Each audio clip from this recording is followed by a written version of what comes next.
Hello, everyone, and welcome to my channel. I'm Reina Creole, bringing you that spice to sci-fi and pop culture analysis, and of course, keeping it real when it comes to theme parks.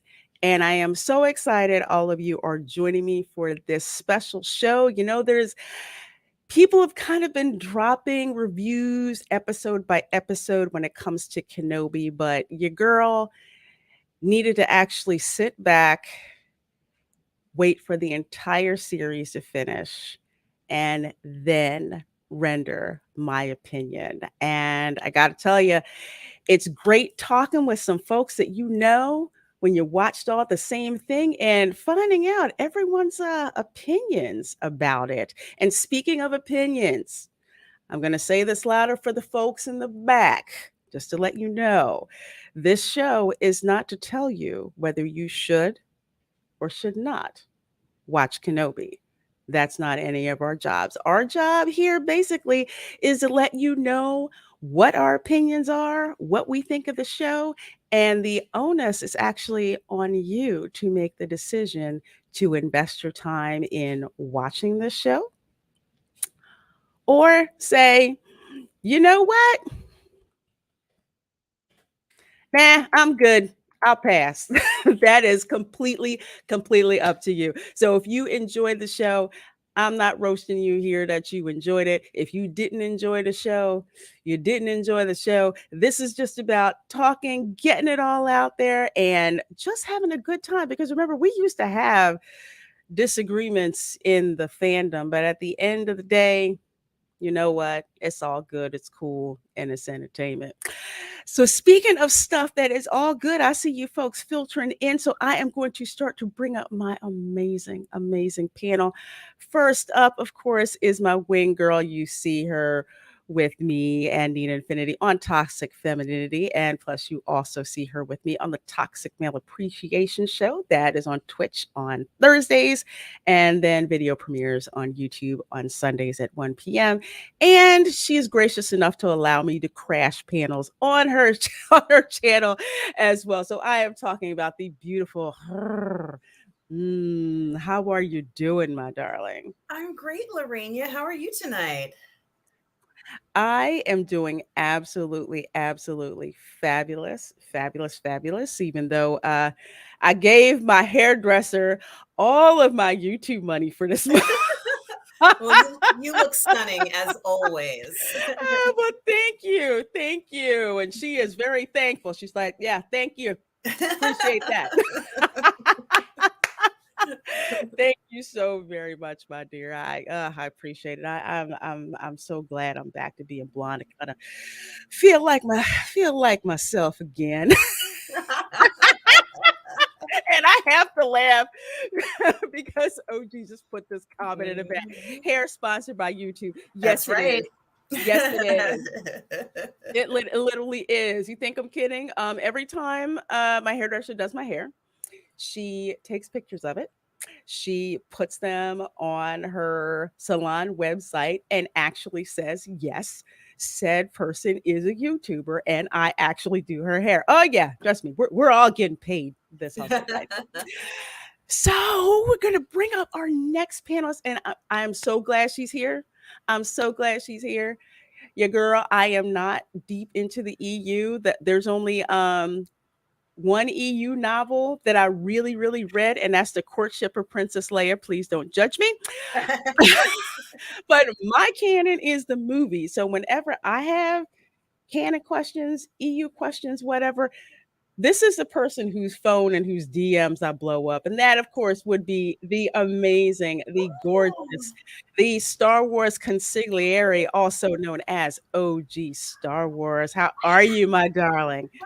I am doing well here, and I'm excited to compare and contrast. People think I'm too harsh at times on all this, but me, it's like, okay, so now you're saying that you got rid of my favorite stories in the EU that is expanded off the movies for clean slate, right? But then you go ahead and cherry pick, and then you contradict, and you do all this other stuff. So let me compare and contrast to give you guys a proper analysis on which one storyline may be better. You can decide that for yourself.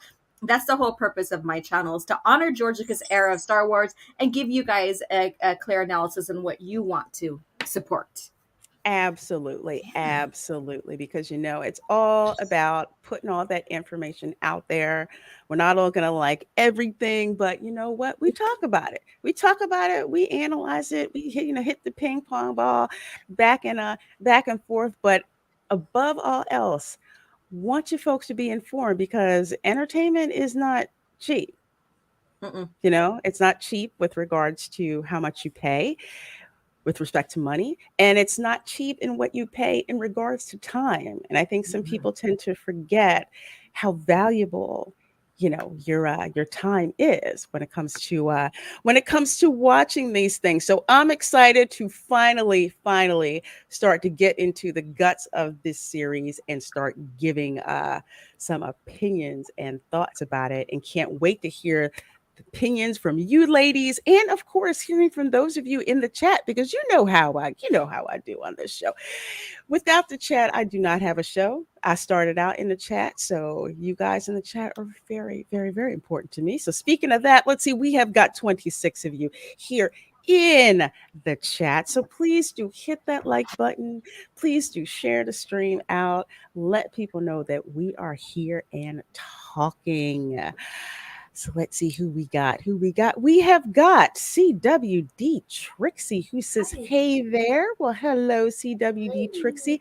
So glad to see you as always. Mhm. And I did just see, I have to blame us StreamYards, because StreamYards will not show me member chat. So we have a member, the Major, who has been a member for 4 months at the Suave Society level. So thank you so very much for being a channel member, my dear. Says, woot. In the answer to the video title, no, it wasn't. I hear you, my dear. I love putting those questions when it comes to the video title. 'Cause it kind of gets people thinking. So thank you for that chat, and thank you again for being a channel member. Thank you guys so much. I appreciate that. And let's see, we have Cool Gamer who's here, who says hello. Well, hello, Cool Gamer. Glad to see you here, my dear. We have Monkey Jeebus who says, "Hey guys." Well, hello, Monkey Jeebus. Glad you're here too. And we've got Rockite Man 2001 as greetings program. So yes, greetings to you. Greetings to you. And thank you. Yeah, that reface app is something else. I love being in the Beyonce afro. I do. I do. I That's love one of my. that. I love it too. It's such a fantastic lead in, Lorena. You look wonderful Oh, as well. Yeah. thank you Mhm. guys so much. I feel like a hack compared to some of these folks. I hear have really cool intros. I'm like, I just slapped that sucker together, and I'm so glad y'all enjoyed. I so do. Zachariah315 is here, who says, "Howdy, y'all." Well, howdy and hello to you. One of my wrenches. So good to see you here. And let's see, Keely Chow says, "Hey, buddy, Keely Chow, roll tide." I always got to say roll tide, but Keely Chow is in the house. And we have Andrew 46 and 2 saying, "Was this series necessary?" No, Not really, no. I Mm-mm. agree.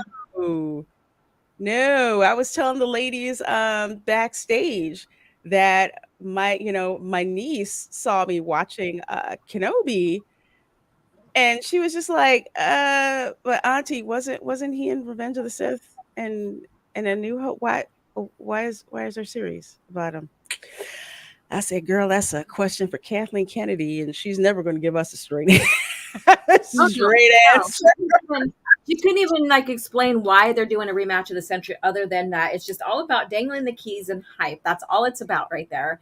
And she no source material, and that now probably includes the movies, because if she really knew George Lucas, she would have known. And she was in his spot and she was with him during the time of Revenge of the Sith and stuff. She would have known exactly that the fight, the duel of fates on Mm-hmm. Mustafar are the duel of heroes, the battle of heroes, where that was their last fight from the Death Star. So that was the second match, the only match, besides the Death Star duel, and she would have known that exactly. So they know what they're doing. They're planning something here, and we'll talk about that here pretty soon. Yes, we have lots of thoughts to talk about that. Let's see. We have John Ware Jr., who's here. Hello. Says, first Jane Theory, now Lorena on a Saturday. My Oh, near dead heart is full. Oh, well, oh, thank that's such, you. yeah. You so much. And says, and I have a ton of thoughts on Kenobi. Oh, well, we cannot wait to hear them. You know how we do on this show. You guys drop the stuff in the chat, and we bounce off of Hmm. all of that. You have a ton of thoughts. I had a list of grievances, kind of like what I did for the the book of Boba Fett. Although I will say, I will rewatch episodes of the book of Boba Fett. Mhm. I cannot say the same about Kenobi. So I'll toss that one out there just to start. And Lugnut6 says, Florina, you saucy, Reina. Yeah. sexy, Reina. beautiful. Grrr. Love how you guys say that because I can't roll my R squat. Yeah. Yeah. It must be a Floridano thing. We can't roll ours. Uh, beautiful diamond jewel of the universe. Oh, thank you. Aw. Lugnuts is such a sweetheart. He really is. Yes. With his Hmm. poetry and everything. Such a sweetheart. And let's see, I have a $5 super chat from Lonnie Holcomb, another channel member. Thank you so very much, very much. Says the problem with these follow shows is their derivatives, not 1 ounce of original thought. Hence, I quit watching. Mm. What do you ladies think about Lonnie's statement here? I do agree because you when you're doing something that is in between two major story plots that are connected, you have to be very careful on how you tell that story. You have to apply like a reason and action and motive for the watcher to continue to watch it, Mhm. without the story being contrived. I agree.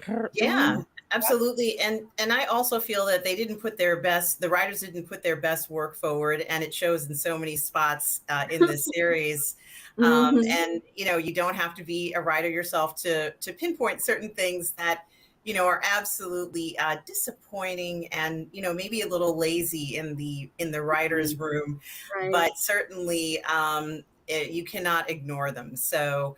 Um, and in regards to the original thought, there was nothing groundbreaking. We didn't No. find out anything that we didn't already know. And, that was a little disappointing. Yeah. And the thing is too, and I'm just gonna say right now, I was gonna wait till we got fully into it. Jobby Harold or Job, whatever, however it's Joby pronounced, Harold. Yeah. Jobby, whatever. He did a bad jobby about the shit. So there's a pun right there. But he didn't. He basically admitted that he didn't know that Obi-Wan knew that Anakin was Vader. So he admitted that in an article, and he had to talk to Pablo Hidalgo about that. So just imagine that, not knowing your story, which is clearly in Revenge of the Sith, because Obi-Wan and Yoda watches the HoloNet security to the temple after Nightfall, after the slaughter, Mm-hmm. right? Right. And he watches that full on, and Mm-hmm. they even talk about that, but he did not know. And this is the part that goes to laziness, because even Mhm. if you are not a writer, you are the consumer of the Mhm. entertainment. And if you're like us, who we've seen the movies, but even if we hadn't, seen the movies, the writing was so choppy and hanging on the idea of, Obi-Wan not knowing that Anakin was alive. Of course he freaking knew that he was alive. Mhm. He knew that. We saw Yeah. the movies, and we knew that.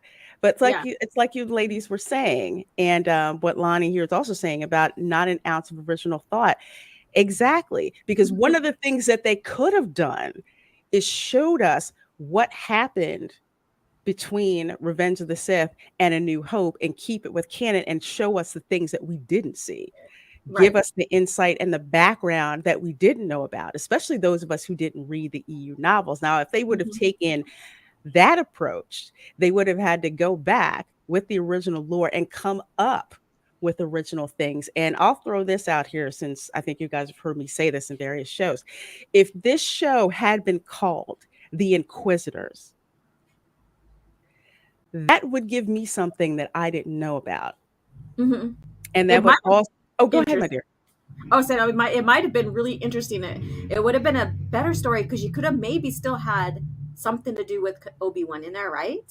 And then some other things of them hunting down other Jedis that survived and showing the purge. I think people were more open to them showing the purge, Hmm. Vader implementing the purge and sending out his inquisitors and also himself going after so that they get, and then the empire settling into the role of dictatorship again, within the galaxy and stuff. That would have been a better show than what this gave us. We are I supposed to agree. see Obi-Wan in exile, like he's doing nothing, just like Yoda. So if they're going to probably go do something with Yoda, like, oh, let's show Yoda's adventures in exile, which they're not supposed to be doing anything other than preparing to train, keeping themselves safe, because they, like, if you read Revenge of the Sith novel, they say as Hmm. long as there's masters still living, the order is still intact. So they have to keep themselves alive to keep the Jedi intact, right? And so that's what their mission is, and to continue training themselves and be prepared for when the time is right. Exactly. And just going Mhm. back to the movies, to A New Hope, when you first meet Ben Kenobi, he didn't look like someone who's defeated, like he just wanted to be No. waiting somewhere to die. He seemed to Yeah. be just biding his time, sticking with Hmm. the mission that he was given in Revenge of the Sith, where he said, basically his job is to watch over the boy, and Hmm. him, Bail Organa, and Yoda were not to meet again until the time is right. That's exactly what Right. they said there. Hmm. Ugh, man, I tell you, it's something else. First of all, there's like 39 of you folks in here. Thank Woo! you so very much. Please do smack that like button. We are talking about the Kenobi series now that it has wrapped up. So folks, definitely bring your comments. We're just freestyling this sucker. And I love it. I love it. I love it. Let's see. We have Commander Ed Stracker of Shadow, another channel member. Thank you so much, my dear. What's up?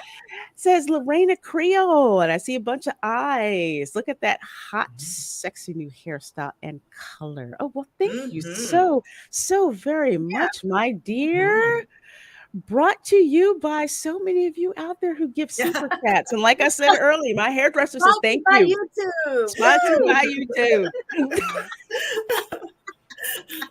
100 flipping percent. Monkey Jiva says, I watched it.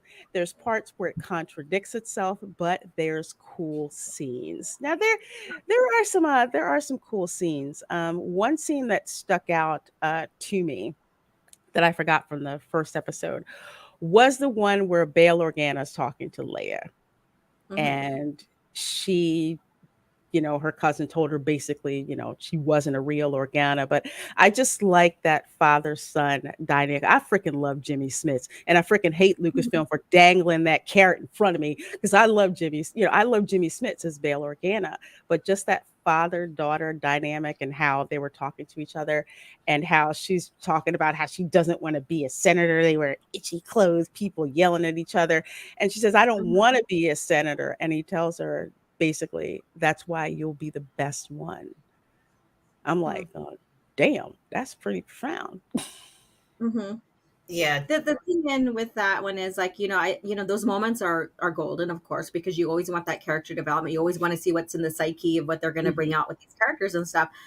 But the thing is like, I felt that they cucked. Sorry, I'm going to go there. That Go they there, cucked girl. Organa so bad in the series. Like, he is the leader, his wife is the queen. And then all of a sudden, someone as easy as that stupid bounty hunter who can't even run through a freaking forest, Girl, don't get me started on that. Do not. that was able to breach security and kidnap the princess, who is supposed to be not only is that, she's like the princess of Alderaan, but then they know her true identity. So you would think that they would have security up more, right? Mm-hmm. And keeping her safe and stuff. And that was just the easiest kidnap ever. And I'm like, are you fucking kidding me?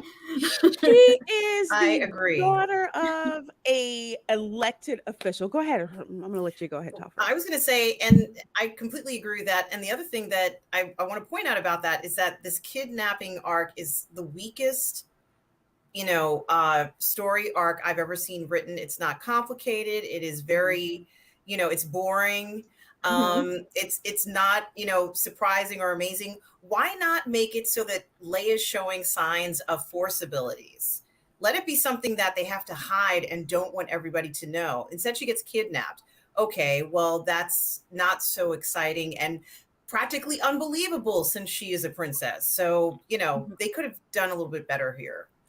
Absolutely. I would think that considering she's the daughter of, of a senator, of an elected official, that they would have some kind of security around her. Even when she's out there running around, you see people like, you got eyes on her? Yeah, I got eyes on her. Even if my favorite thing, even if she had like, we'll say something that's kind of like a dog or whatever, and that's his job, she cannot get away from him, Mm-hmm. at all. There's always eyes on her. There's always security. If someone had tried to kidnap her, they would have made quick work of who Yeah. these people were. But to just have her just running around like a 10-year-old and these kidnappers like not instantly grab her up right away, I just thought that was an insult to my intelligence and the audience's intelligence, because we Right. know.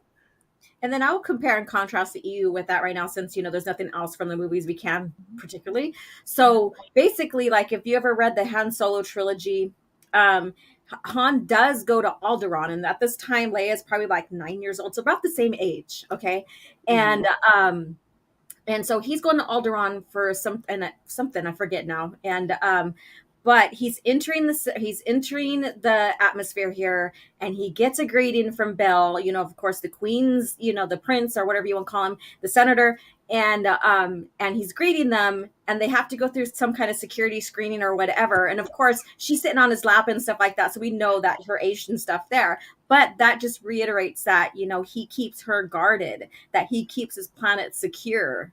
Mm-hmm. So that's why, to me, I'm like, you just figged up right here so bad with that. It would have been more interesting to see them as bounty hunters come in and try to infiltrate, and maybe have like this whole scenario of like maybe how complicated it was to have to kidnap her, instead of this like jokingly like sitcom kind of chase. And you're right, sitcom kind of chase. This is supposed to be a drama. This is something, very, very serious. Mm-hmm. And it was just not good. Not good at all. Let's see. Andrew 46 and 2 says the same disagreement since The Last Jedi. It's getting old and predictable. Mm-hmm. Absolutely, I agree. It's like we've seen this before. Give us something new. Same old. Yeah, same old, same old. Let's see. Hey, Battle Him 63. Thanks for being a channel member. Says I got to get my hair did on Monday. Not sponsored by you. I'm going in Monday too, I believe. I'm thinking about getting highlights in my hair, you guys. I Ooh, do have cool. Go for low it. light, so my hair is naturally like dark brown, almost black. So I do have Mhm. red Yeah. highlights or lights in that. But then I'm thinking, should I go more of a auburn, like going towards more of a highlight than keeping it kind of dark? Do it. So Do it. stay tuned, you guys. Stay tuned. You never know. Yeah. Do it. Do it. Hey, PKL Entertainment says, hi, Lorena. How are you? Doing great. Looking forward to hearing your thoughts on the series. Hope you're doing well as always. Well, thank you. Yep. Giving my thoughts. The girls here giving their thoughts. We're giving you a lot of stuff here. Mm-hmm. Gary McGregor's here with us. I see he's got the beer ready. Nice. I almost had to hit a bottle of the $3 Chuck to get through some episodes of Kenobi. Wow. Oh, there's Lug Nuts flirting with OG again there. Mm-hmm. Look OG, at you. terrifically beautiful. plentiful OG Star Wars. Oh, Thank thank you. You're too you. kind. And I'm holding up like a heart hand for you right now. I'm like There we totally go. rugged right now because I've been in training all morning since 6 a.m. And so I'm still in like my yoga leggings, a t-shirt, my hair's up unbun. So I'm not even presentable right now. So thank you so much. Oh, So no problem, girl. We just need your voice. We just right. need your voice. We'd love to see your gorgeous face, but we need your voice most of Yeah. all. And yes, folks, please do subscribe to her. And you know what? Yes. I forgot did I flip the button? I thought I flipped the button to show display names. Okay. No, because you know what? I know what I did. Yeah, because I did this first. We need to get her to 1,000 subs, which I know we can do. So, Yes. folks, please do Yes. subscribe to her channel. She has amazing, amazing shows, Thank especially the you. Sunday brunch. Check that Yes. out. Please do subscribe to her because dang it, we're gonna get her to 1,000 subs. So Yeah. definitely, Do it, definitely guys. do Hmm. it. Do it. Oh, and play her videos. Play her Yes. videos too. Yes, Needs please. hours. Needs hours. Hello there, Van Vidal says hello, everyone. Hello to you. I don't think you've seen here at my channel, so thank you so, so very much. We have Vertical Horizons who says, finally able to catch a live one. Oh, well, I'm so glad. So glad you could catch a live show too, my dear. Mhm. Glad you're here.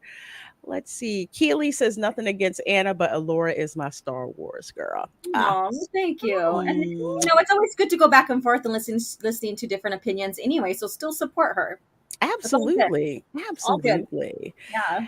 There's Mark who says, hey, everybody. Oh, Hey. hello. Hello. And I love that Hello. avatar because I freaking love Clint Eastwood. So thank you so Mhm. much for Oh putting that yeah. in there. He's flipping awesome. And we have Ion who says, greetings, ladies in the panel and all Hi, of the Hello. chat. Hello. Hello. Hello. Hello. Yes, please do smash that like button. And let's see, Vertical Horizon says it was necessary for Riva. I'm saying it like Mark. Riva. Yeah, we're gonna talk about Riva a little later on because a lot has been said about this particular character Thank you. and your girl has not had a chance to opine on that, so I definitely will along with the ladies here on the panel. And up there's Lugnuts. Salute to her right there. And to the woman so hot, she even melts the I love sun. that. Thank Mm, you. My. we're just like bringing it on. Look at that. You're bringing on the hot Mm, sauce here. he is. He's bringing it. He's like, I'm bringing it, dag on it. Bringing it. Uh-huh. Bringing it. Ratboy367. Hello and welcome. Welcome to the show. I made it halfway in series and was like, if I continue, I'm going to see stuff I can't unsee. Episodes 1 through 6 of movies is my canon and going to stop there. You know what? Yeah, go ahead, OG. Okay, I Yes. have a very important question for you guys now. What do you think did worse damage now? The Last Jedi with Luke or this Kenobi series? Dang. Ooh, that's tough. That is a heavy question right there. Do you, A very it's heavy question. it's In like the death chat, by you can know too. snoo or death by alcohol poisoning. Which one you want? Pick your poison. Which one is worse? Oh my god. You want to answer that one first? I'll let you go first. That's a guess. Hmm. Dang. Well,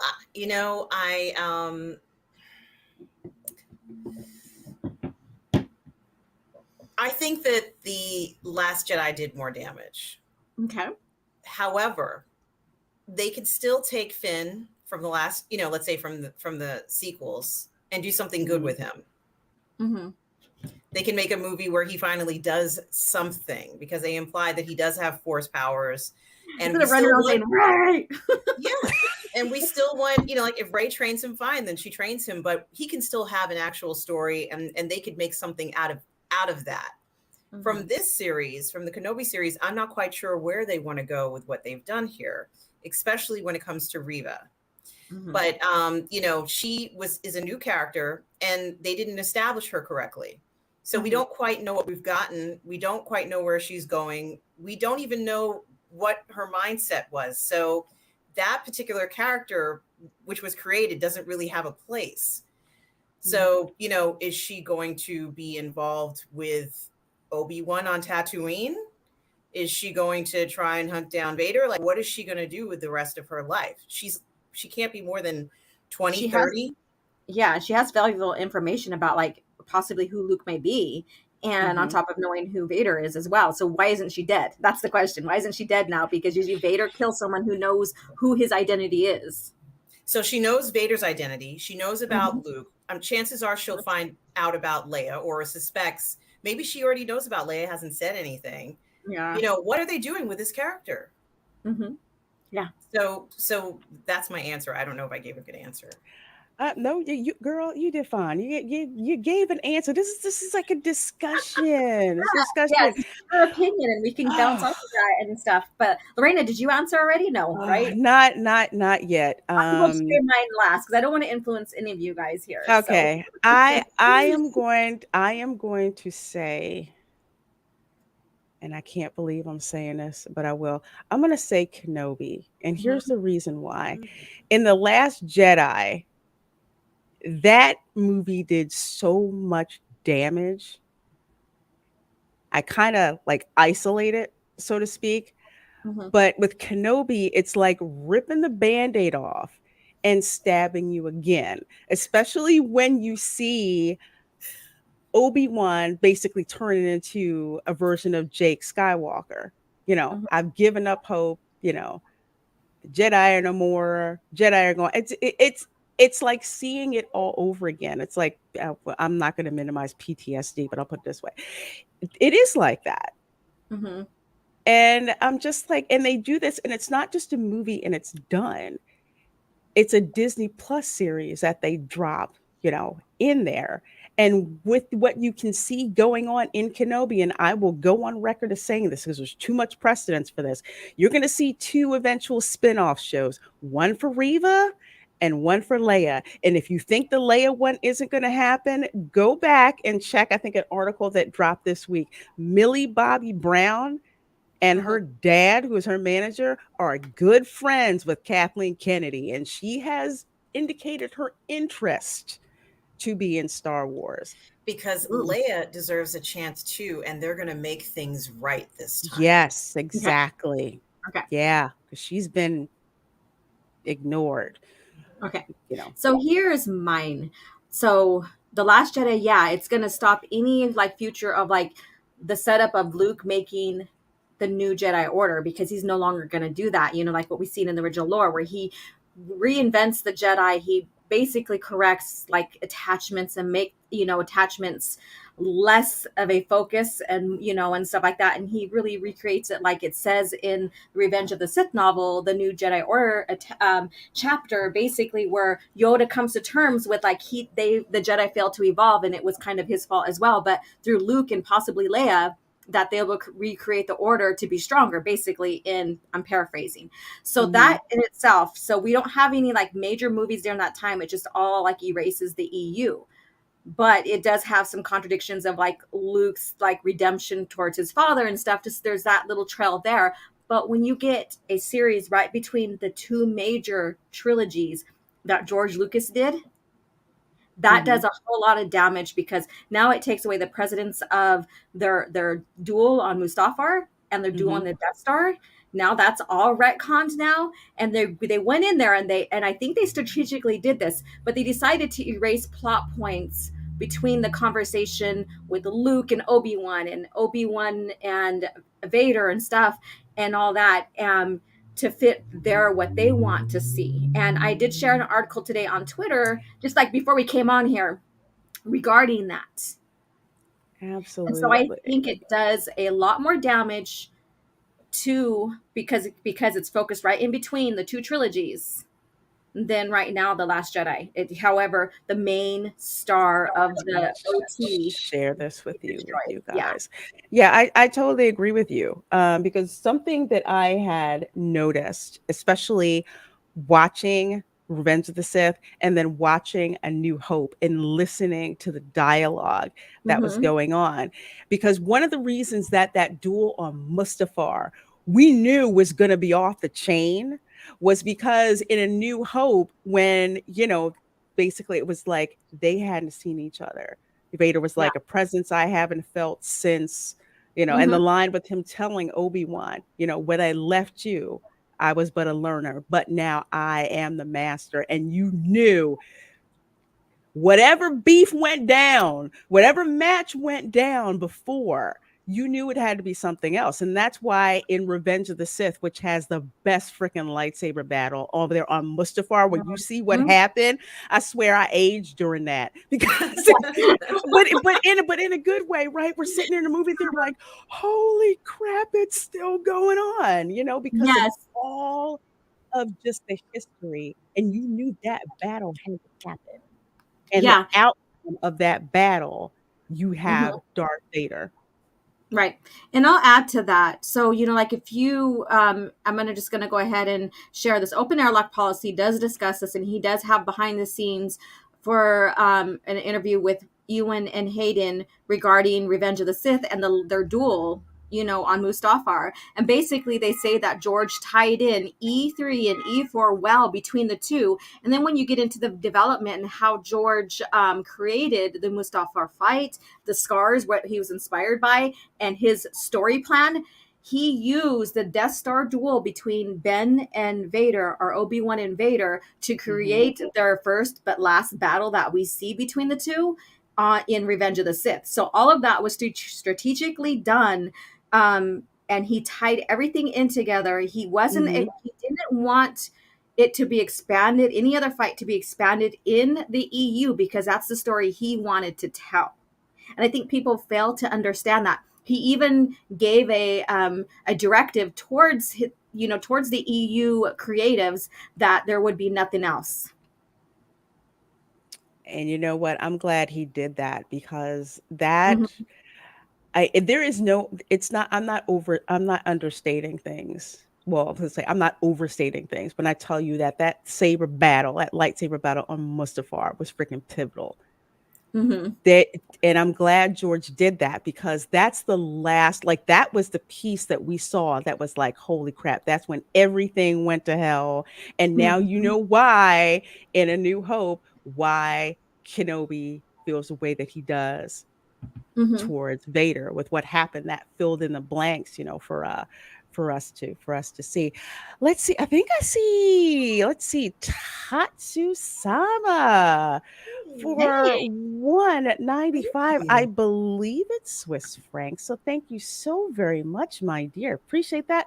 And it is a heart super sticker. Oh, thank Heart you. super sticker. Thank you. Thank you so much, my dear. Thank you. I appreciate that. I love that foreign money. Then every time I would travel to Europe, I have like my foreign currency that I bring back. I love it. I Mhm. love doing that. So thank you so very much for your support of my channel. And there's over 50 of you watching. Thank you so very much. We are talking the Kenobi series, kind of just bantering about it, what we liked about it, what we didn't like about it, and finding out more from you guys. So we sure do appreciate that. Please do smack that like button. We appreciate the heck out of that. So many great things here in the chat. Love you guys. I'm trying to catch up here. Hello, Phil, TMNT, who says, Lorena Creole, you are spoiling us. Oh, A panel full of beautiful and amazing ladies. oh, thank Thank you you. Oh, so well, much, thank Phil. you, my dear. We gotta hit you with the okey doke. We're talking about Kenobi, but you get to look at some beautiful faces while we talk about it. A win-win right there. There you go. There you go. Win-win. Let's see. We have random YouTuber who says hello from Ireland, or should I say good morning? Well, good Good morning. morning. Good to see you. I have never been to Ireland. I've flown over Ireland Mhm. on the way to the on the way to the UK, and actually have ancestry from Ireland. So very cool. One day I shall visit Donegal, Ireland to find out how the heck my family connects with that town over there. Let's see, we have CWD Trixie says, do not be surprised if sometime in the near future that Disney slash Lucasfilm reboot, remake Star Wars OT in their own image. See, Mm. Fatal is like Nostradamus because Fatal called this, I want to say over a year ago. He Yeah, and I've said, been calling this remember out that? too for a while. Yes, but I remember him saying that too. Oh my God. So go ahead. Sorry. Yeah, no, this is exactly where they're headed because Mhm. if you watch Kenobi and you've never watched Revenge of the Sith, you've never watched A New Hope, you will pretty much accept everything that they've put in there Mhm. as canon. However, if you've watched the previous movies, if you've watched Revenge of the Sith, if you've watched A New Hope, you're like, that doesn't make sense. That doesn't make sense. That doesn't make sense. For Mhm. like example, when Reva tells, Obi-Wan, Anakin is alive, it's like, duh, did you not get the memo? Everybody got the memo, but you, Reva. Everybody knows he's alive. It's just like it doesn't make sense. So all of it flows into what we've been talking about is that their objective is to reboot, remake the original trilogy in their own image. And like I was Mhm. telling the ladies backstage, even Galaxy's Edge. One of the things that I noticed with Kenobi when they're on Tatooine in the marketplace looks exactly like Batu in Galaxy's Edge. Yeah. This is where they're going. So And I'll add yeah. this too.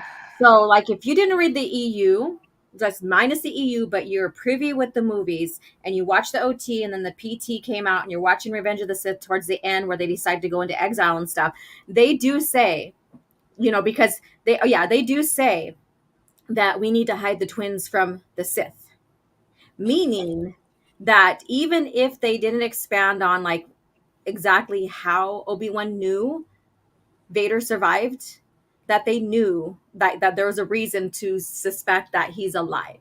So either one, there's such a big time gap between both trilogies that even if you're not given it, you just automatically know that he finds out anyways. He'll find out because he's not going to be. He's in exile, but he's hiding in plain sight. That's how Luke is too, hiding in plain sight, right? And that's how Leia is hiding in plain sight. But they're in Mm-hmm. situations to where Vader would not revisit those areas, right? So he as long as, and then he's on Tatooine, where it's a huge spaceport where you have your scum and villainy that come in. They tell stories about the Empire because the Empire now are imposing on their market and stuff like that. Mm-hmm. What's going on with them? So they're going to discuss. Oh well, there's this new leader with his minion named Vader. Basically, and I'm just being coy and stuff about this, but Mm-hmm. and then you would think, okay, well that's how Obi-Wan would find out.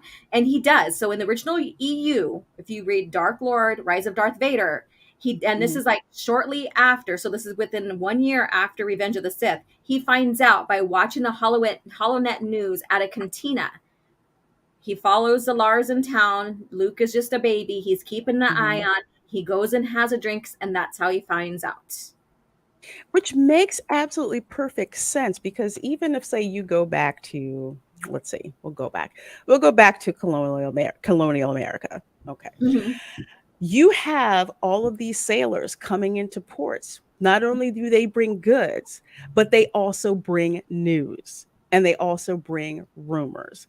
So if you wanted to know what was going on, you basically went into, a pub or a tavern or something like that, which is usually kind of rough looking. And this is where you get the type of information. So it makes perfect sense when Mos Eisley is the same way. Even Han Solo complaining to Greedo, well, hey, even I get bored sometimes. Right. With the Empire basically breathing down the neck. It's like, come on, dude, Hmm. that's what happens. But that makes perfect sense. Ben Kenobi is hiding in plain sight. He knows that he has to watch over Luke. And another point to bring up that some people forget, which I believe was explained, I believe it was in Return of the Jedi, where Kenobi tells Luke the Emperor knew that if Anakin had any offspring, that they would be a threat to Yeah. him, which is Hmm. why those children had to be cloaked so Vader could not sense where they were. Hmm. Yep. And y'all seem to kind of forget that. And Kenobi is just like, oh God, it's like my brain's gonna fall out. Vertical Horizon says Deborah Chow had a radio interview recently where she sounds so disingenuous and had no idea what mythos she was given. Ooh. I have to tell you, I'm not surprised with the Mandalorian. With Mm-hmm. the Mandalorian, my issues that I have with the show running with the Mandalorian. At least John Favreau seemed to have a pretty good freaking idea about how he was writing a script. So what Deborah Chow was given, and I tell people this, directors are only as good as the material that they're given. So Right. Deborah Chow was given some scripts that were actually written pretty good. Pretty good. Okay. She could direct and it would come out very well. Not, Citizen Kane, not anything like, Emmy worthy, which Yeah. I take issue about because it was not Emmy worthy. It was still it was a really good, it was a pretty good watch. It was an interesting Mm-hmm. watch, especially with the action. She was very good at doing the action scenes. Now you have Kenobi, the writing on Kenobi, which is not the best, not even by a long shot. So No. she's given this material. And unlike, say, oh my gosh, Rick Famuyiwa, I believe. Mm-hmm. Famuyiwa, Yes. yeah, he Yeah. talks a lot about how he went to see Star Wars with his dad when he was a kid. So if you listen to him talk about it, you can feel from him that he knows and has a respect for the Lord. I never got that from Deborah Chow. It's just like, it's a job. This is what I'm gonna do. Mm-hmm. And I totally believe it, even to the point where she says, well, doing Kenobi, and I'm paraphrasing, there's this love story between Anakin and Obi-Wan that needs to be told. I'm like, No, I think that what? love story's done. Now it's more about revenge and being spiteful. Like, and the thing is, like you said, the producer directors are only as strong as the writer.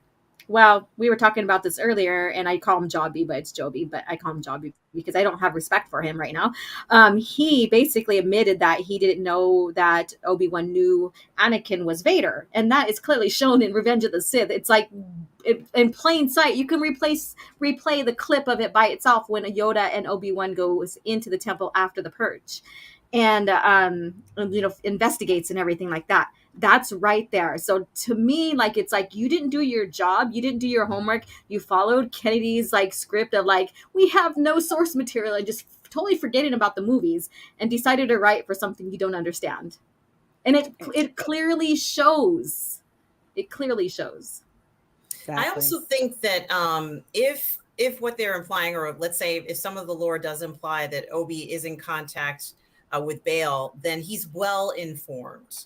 And although he may be on Tatooine or wherever he might be, he's keeping tabs on what's going on in the universe. He's not disconnected. He knows Mhm. more than Reva thinks she's dropping a bombshell on him, but I Hmm. have a feeling he knows a lot more than what she thinks he knows. So it's just hard to believe that he's so in the dark about things. That's just not believable. And No, you I bring up a agree. clear point here. So if there is clearly a communication between Bell and Obi-Wan, some way, some shape or form, then he would have, like, he's a senator. He would already know Vader's alive, right? He would already Hmm. know that he's alive. He'd be saying, hey, by the way, you know, Obi-Wan, be prepared. Vader survived. We need to keep these kids well secured. He would have told him right away. And that's what doesn't make sense, and so that's another question that leaves open for people, like, that does not make sense. If Bell knew, then why didn't Obi-Wan know? Like, if they have clear contact with each other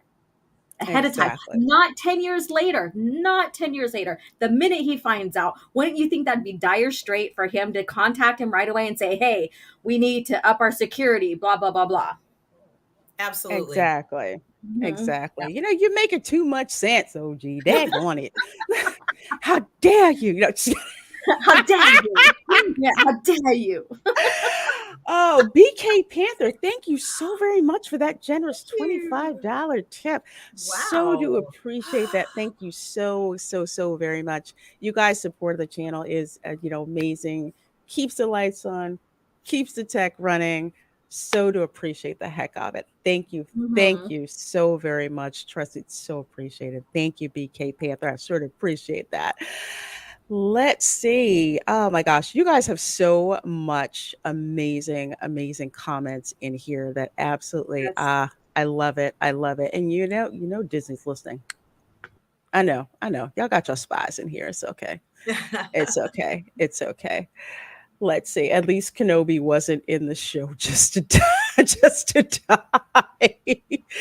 Yeah. Yeah. At least, there was that. But we knew Kenobi wasn't gonna die because we know from the movies. I mean, well, I guess if you didn't watch the movies, you probably just like, oh my god, he's gonna die, he's gonna die. Nah, it's not gonna happen. Let's see. We have Obi-Wan was impotent in the force. Let's see. Yeah, Millie Bobby Brown does resemble She Carrie Fisher. does. She She really does. does. Didn't you get that too? Like looking at her, it's like, yeah, Absolutely. that would be like perfect casting. And My it, oh I good. think they're skipping over Billy Lord because of her age. They want a young, Princess Leia.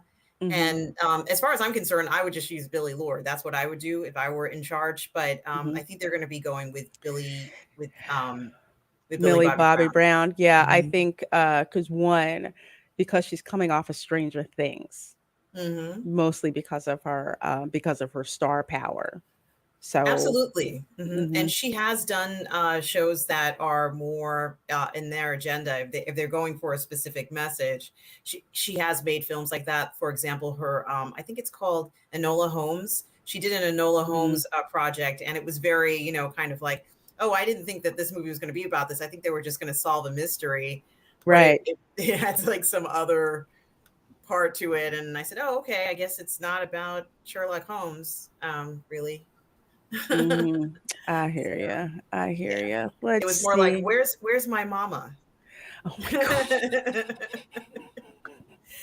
she doesn't want you to find her. That's why you can't find her. Has it ever occurred to you about that? You ever think about that? God damn. That Stop guy. and get Hello. Oh, I'm sorry, my dear. I didn't mean to interrupt you. no, you didn't. You Oh, listen, that guy says Irish roots confirmed. Raina likes potatoes.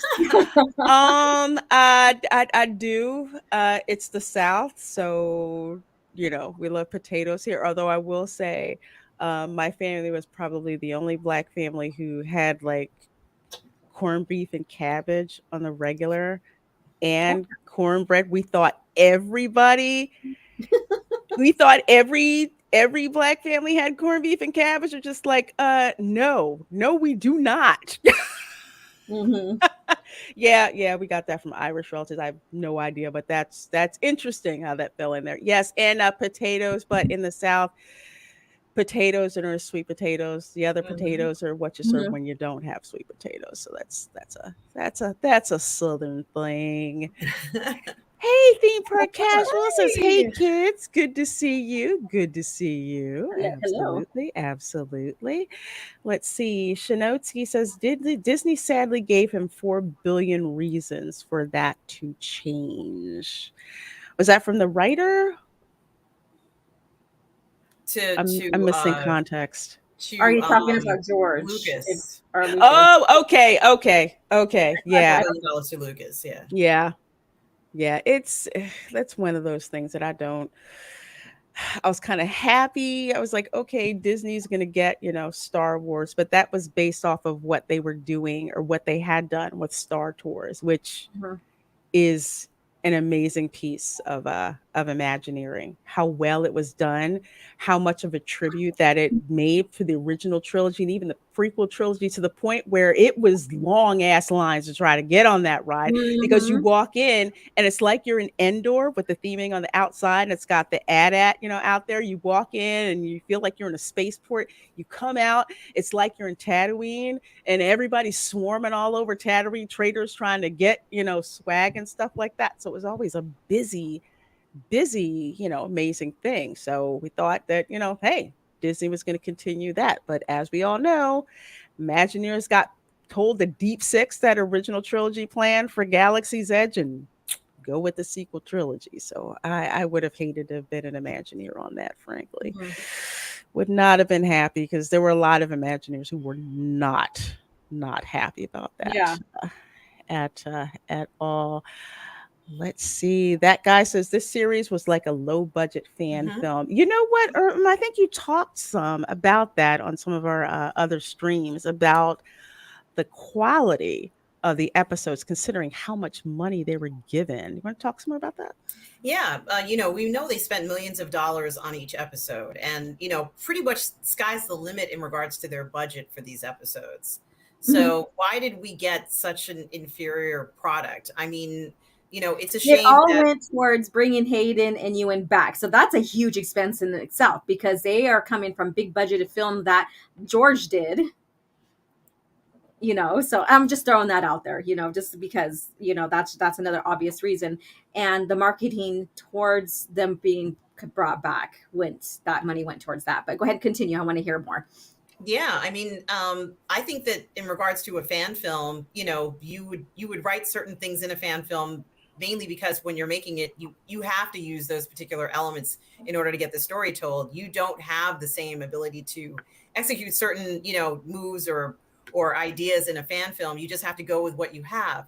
So, Hmm. oftentimes it'll look very kind of, like the pace will be very slow, or it doesn't have as Mhm. many action scenes, and or you end up with a checkpoint that you can walk around on the edges. But it's things like that where you're not expecting to see that in a production like this, but we got it. So I think even a fan film wouldn't have tried to pull off that checkpoint that you could walk around move, as far as I'm concerned. But it's too bad that in addition to that, we didn't get a decent storyline for so many of the characters. Hmm. And, we're kind of left, trying to figure out what we watched. Mm-hmm. And on top of that, like, okay, so like I wouldn't even insult like fan films with this mess that happened. There is like one that's called Legacy of the Force, and it's a fan film, and it's based off the Legacy of the Force, a novel, especially the very last one called Sacrifice. And I know Hmm. you read no, it wasn't Sacrifice, it was Invincible. You read Sacrifice. I know you did, Lorena. And we still have Hmm. to talk Yep. about that one. But very good, Yeah. very good one. And but it's based upon the ending of that series called Invincible. And they did such a phenomenal job, like giving us the lightsaber duel between Jaina and Jason, the two twin brother and sister. They Hmm. gave, and then like casting the characters and giving the script and even the use of the Force, phenomenal even compared to this show. That is far superior, even with the dueling. Absolutely far superior. And in Sacrifice was one of the best storylines that I like in that novel. And oh my God, we still got to talk about this in your channel, OG, is just the descent of Jason Solo. Mm-hmm. Yeah. Just how, because the dark side of the Force is a very seductive Right. thing. And you see that progression and just how it's written, how Jason is seduced by the dark side of the Force. And Jane is like, I keep telling you people that's where he's going, but no one wants to believe me. But Right. you just see that slow, seductive progression, which is never in a straight line. It kind of, goes all over the place, but it's still that descent and how it's written. And, dang it, Mhm. that is really what Disney should have went with. But you know what? They had no source material that No, they would no. acknowledge. Let's put that one. Mm-mm. Right. They're like, no, we're not gonna acknowledge that. Nope. We don't see that. We don't see that. Let's see. You guys have some absolutely amazing comments. And I know the chat is just jumping. Hello, D Nice Gamer. I see you Hey. there. I see you there. So good to see you. And Bloodsport One, I think I saw you as well, but I forgot to say hi. There you go. Good seeing you. And I see stunning and brave Megatron says you could get away with murder on Alderaan. Right. God. Someone said, I can't believe they told me this. They said, oh, Alderaan is peaceful. They don't have any weapons. I said, I'm pretty sure they have security guards who know like Krav Maga or something like that. So the kid doesn't get kidnapped. The princess Right. doesn't get kidnapped, that doesn't again, shoddy, just Yeah. really, really, really shoddy writing. Which is worse, the scooter chase from the Book of Boba Fett or Oh, the bounty hunter Bounty hunter. chase? The bounty hunter chasing Leia is worse. Yeah, It's the bounty hunter. oh my I totally god. would agree. I totally would agree with that one because damn. Do I you realize that we're sitting here comparing this? Like seriously, for Star Wars, we're comparing this. Like, who is responsible for this crap? Oh my At god. least the scooter chase, they had a little choreography in it, a little dance move. It was like, yeah, and they got I mean, it's a little bit of fun, a little bit of disco-ish kind of feel to it, like Fast and the Furious kind of like music they Vespa. had going on.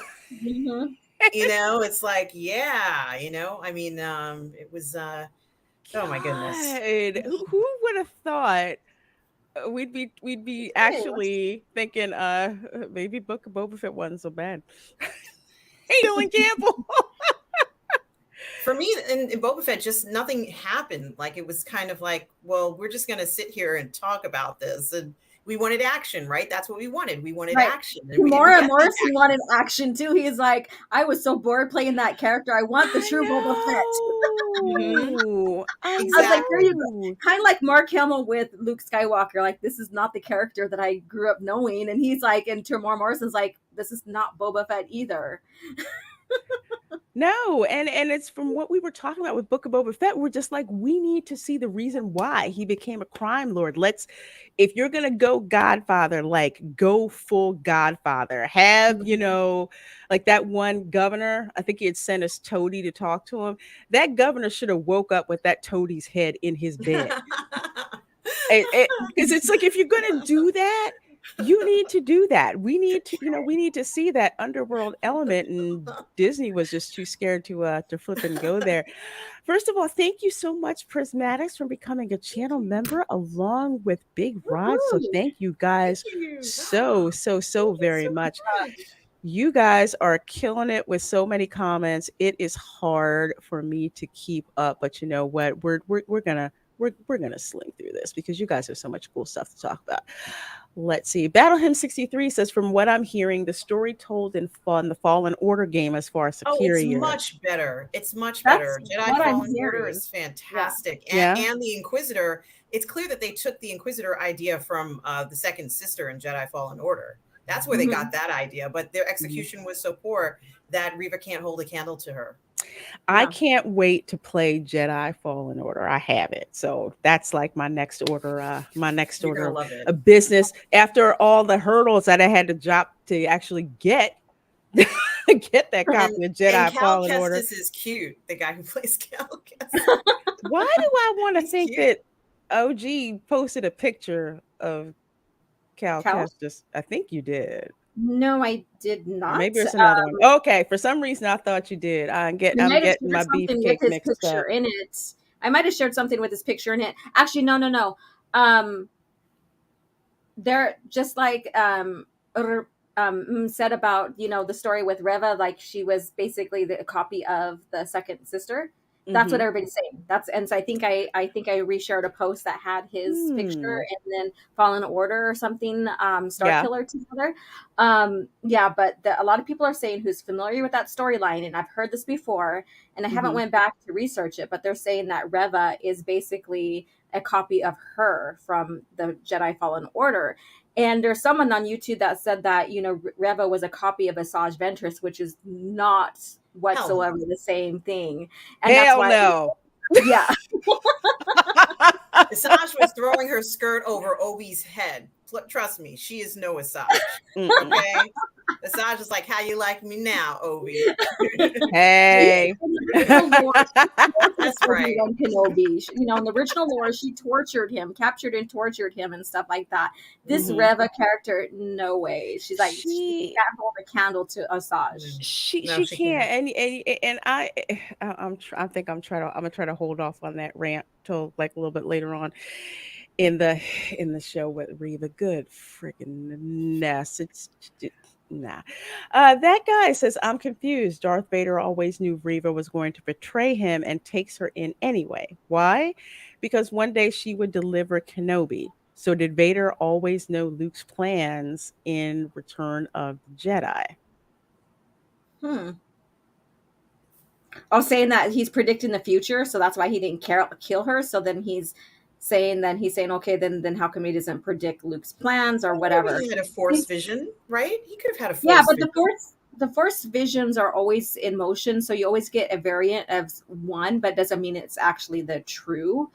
And even if you respond to it, and that goes into like Legacy of the Force series that we were just talking about earlier with Jason Solo, he Mm-hmm. peered into the future and he acted upon it, but then it course corrected itself later on because that's not the true future. The Force is always in motion; it's always going to course correct itself. Mm-hmm. Yeah, Absolutely. a little bit of history there. Yeah, well, but this is what we have you here, girl, so you can let us know all this good stuff. Bloodsport One says the last episode was the worst episode. The fighting scene lacks choreography, the bad writing. Reva traveled to Tatooine faster than everybody, despite Hmm. being stabbed. Yeah, I thought that if you got stabbed in the gut with a lightsaber, you ain't coming back from that. Oh, not in Disney Star Wars. It's like you can get stabbed once, just a clean stab through the gut and you're okay. So they dumbed down, they lessened the threat of the lightsaber, basically. They totally did. I'm just like, and that's what pisses me off because we know from watching the movies, you get gut stabbed with a lightsaber. That's it. That's Mhm. Well, that's the end for Qui-Gon, he you. was gone. Yeah, Qui-Gon Qui-Gon was was gone. He got stabbed in the gut. Like, you done. he's done. But The yeah. whole thing about travel, yes, Reva getting to Tatooine that quickly, that to me is again very, very shoddy writing that you can't keep track of the timeline. So just a boom, she's on Tatooine. Makes no freaking sense. The choreography, horrible. It was like they were doing a lightsaber duel underwater. Mhm. It And I made me didn't dizzy. They like kept that. having the spinning scenes, and I'm like, where are you spinning to? Why do we have jump shots? We don't need to have a jump shot between Vader and Obi. Come on, I don't need a Mhm. jump shot. I know what they can do. Don't do that to me. I'm not going to be like, oh wow, the jump Mhm. shot. Wow, no. It What was it's did just bad because when you go back again, go back, watch the lightsaber fight in A New Hope, watch the lightsaber fight in Return of the Jedi, and definitely watch the lightsaber fight in Revenge of the Sith on Mustafar. in Okay, in Revenge of the Sith, if, let's say hypothetically if they didn't even have lightsabers, they would have been like kicking each other's asses, right? Like right? pretty much, just Yeah, like whatever. I got my hand on a it. I brute have force fight. Oh my this is god. this is freaking personal. I am going to put a mud hole in your ass if I yes. have to. It was just Mhm. one of those. Oh my goodness But gracious. I'm just gonna add this. So Vader right now in the suit, between their fight in the suit in the Obi-Wan Kenobi series, that second duel, he should be protecting his front because of his life support. And yet he doesn't. And Obi-Wan gets a strike. So all of a sudden now we shouldn't think that okay, Obi-Wan knows where his life support is, so why didn't he act upon it on the Death Star? I hear what you're saying. Mm-hmm. I thought the reason why when they were on the Death Star, he fought him, and let me. I thought Leia and Luke were trying to. They were everybody was trying to get away, and this Mm-hmm. distracted Yeah. Vader from chasing them. And like it's a sacrificial situation in that regard. So he wouldn't. But I understand what you're saying. You're saying why didn't he strike and just eliminate him there? But do you know why I think he did not? Because for the same reason why he didn't kill him the first time is because he's going to go with the will of the Force for Vader's I guess fate. So the first time you mean in Obi-Wan or the first time in Mustafar? Because for Mustafar, see, this is like the stupid stuff now that we're getting into. So Mustafar fight, he decided that he didn't feel merciful enough to end Anakin. So he left it to the will of the Force, right? Right. And then after that he questioned himself after he realized that he was alive. In the Dark Lord Rise of Darth Vader book, he's like, I should have just ended him, blah blah blah. And Qui-Gon comes to Mhm. him in voice, not corporeal, not manifesting in sight, right? And but he comes to him in voice and says, he's like, basically it's the will of the Force, let the Force decide, blah, blah, blah, blah. So that kind of covers that string, even though we probably know that if you get into the lore and stuff. Whereas the fight with them in the Kenobi series, well, if he realized he didn't finish him, and see, if he wasn't there to be schooled by Qui-Gon, he should have finished him then, because he's like one of the root problems for the Empire right now, right? So if you get rid of Palpy's lapdog, basically, I'm just saying that quote unquote lapdog, then that kind of weakens him a little bit more, to where you can go in, and then Obi-Wan can get into full action and start training Luke and stuff. So you see all those little holes that it creates, and those what ifs or scenarios that could really happen with that. Yeah, he didn't have a reason to spare his life in that regard, and it would have been interesting if they went ahead and did kill Vader at that moment. Right, but then he probably wouldn't have died, because no one dies from a lightsaber right now. But no, it's just like, why? Well, and the other question, and I want both of your opinions on this, is that does Kenobi kill anyone? Has he killed anyone? He's killed. Well, he's supposed to have killed Maul until he was brought back to life. Yeah, I think that was the root of all this, bringing these dark side people back to life because of anger and stuff like this. In the EU, I believe he has. Kenobi has. But but my point that I was getting with this thing here is, like, all of a sudden they have like this duel of this rematch of the century, blah blah blah blah, and then it's almost like, hey, hello, hi, I understand, hi, I seen your face, Vader, you are Anakin, hello there, how are you doing?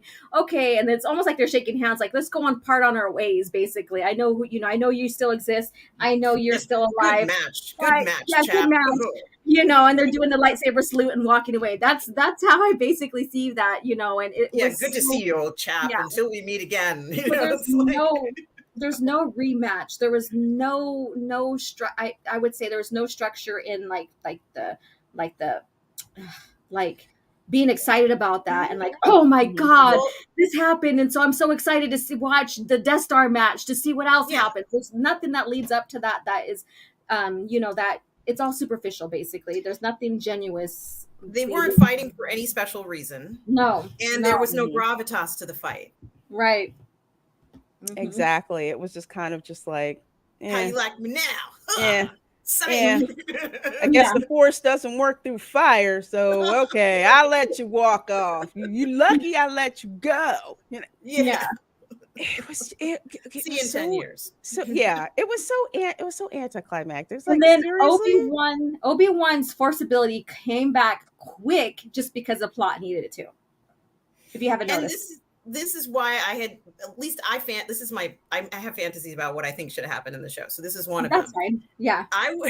You know how Darth Vader is always getting into these messed up situations because Palps is sending him, everywhere in the universe, but it's always like some kind of horrible death trap. But, Vader manages to make it out. I don't even know how he does. And of course, we have all those statues of him with like his outfit is all messed up and broken because he keeps getting into these situations where he's just getting out alive.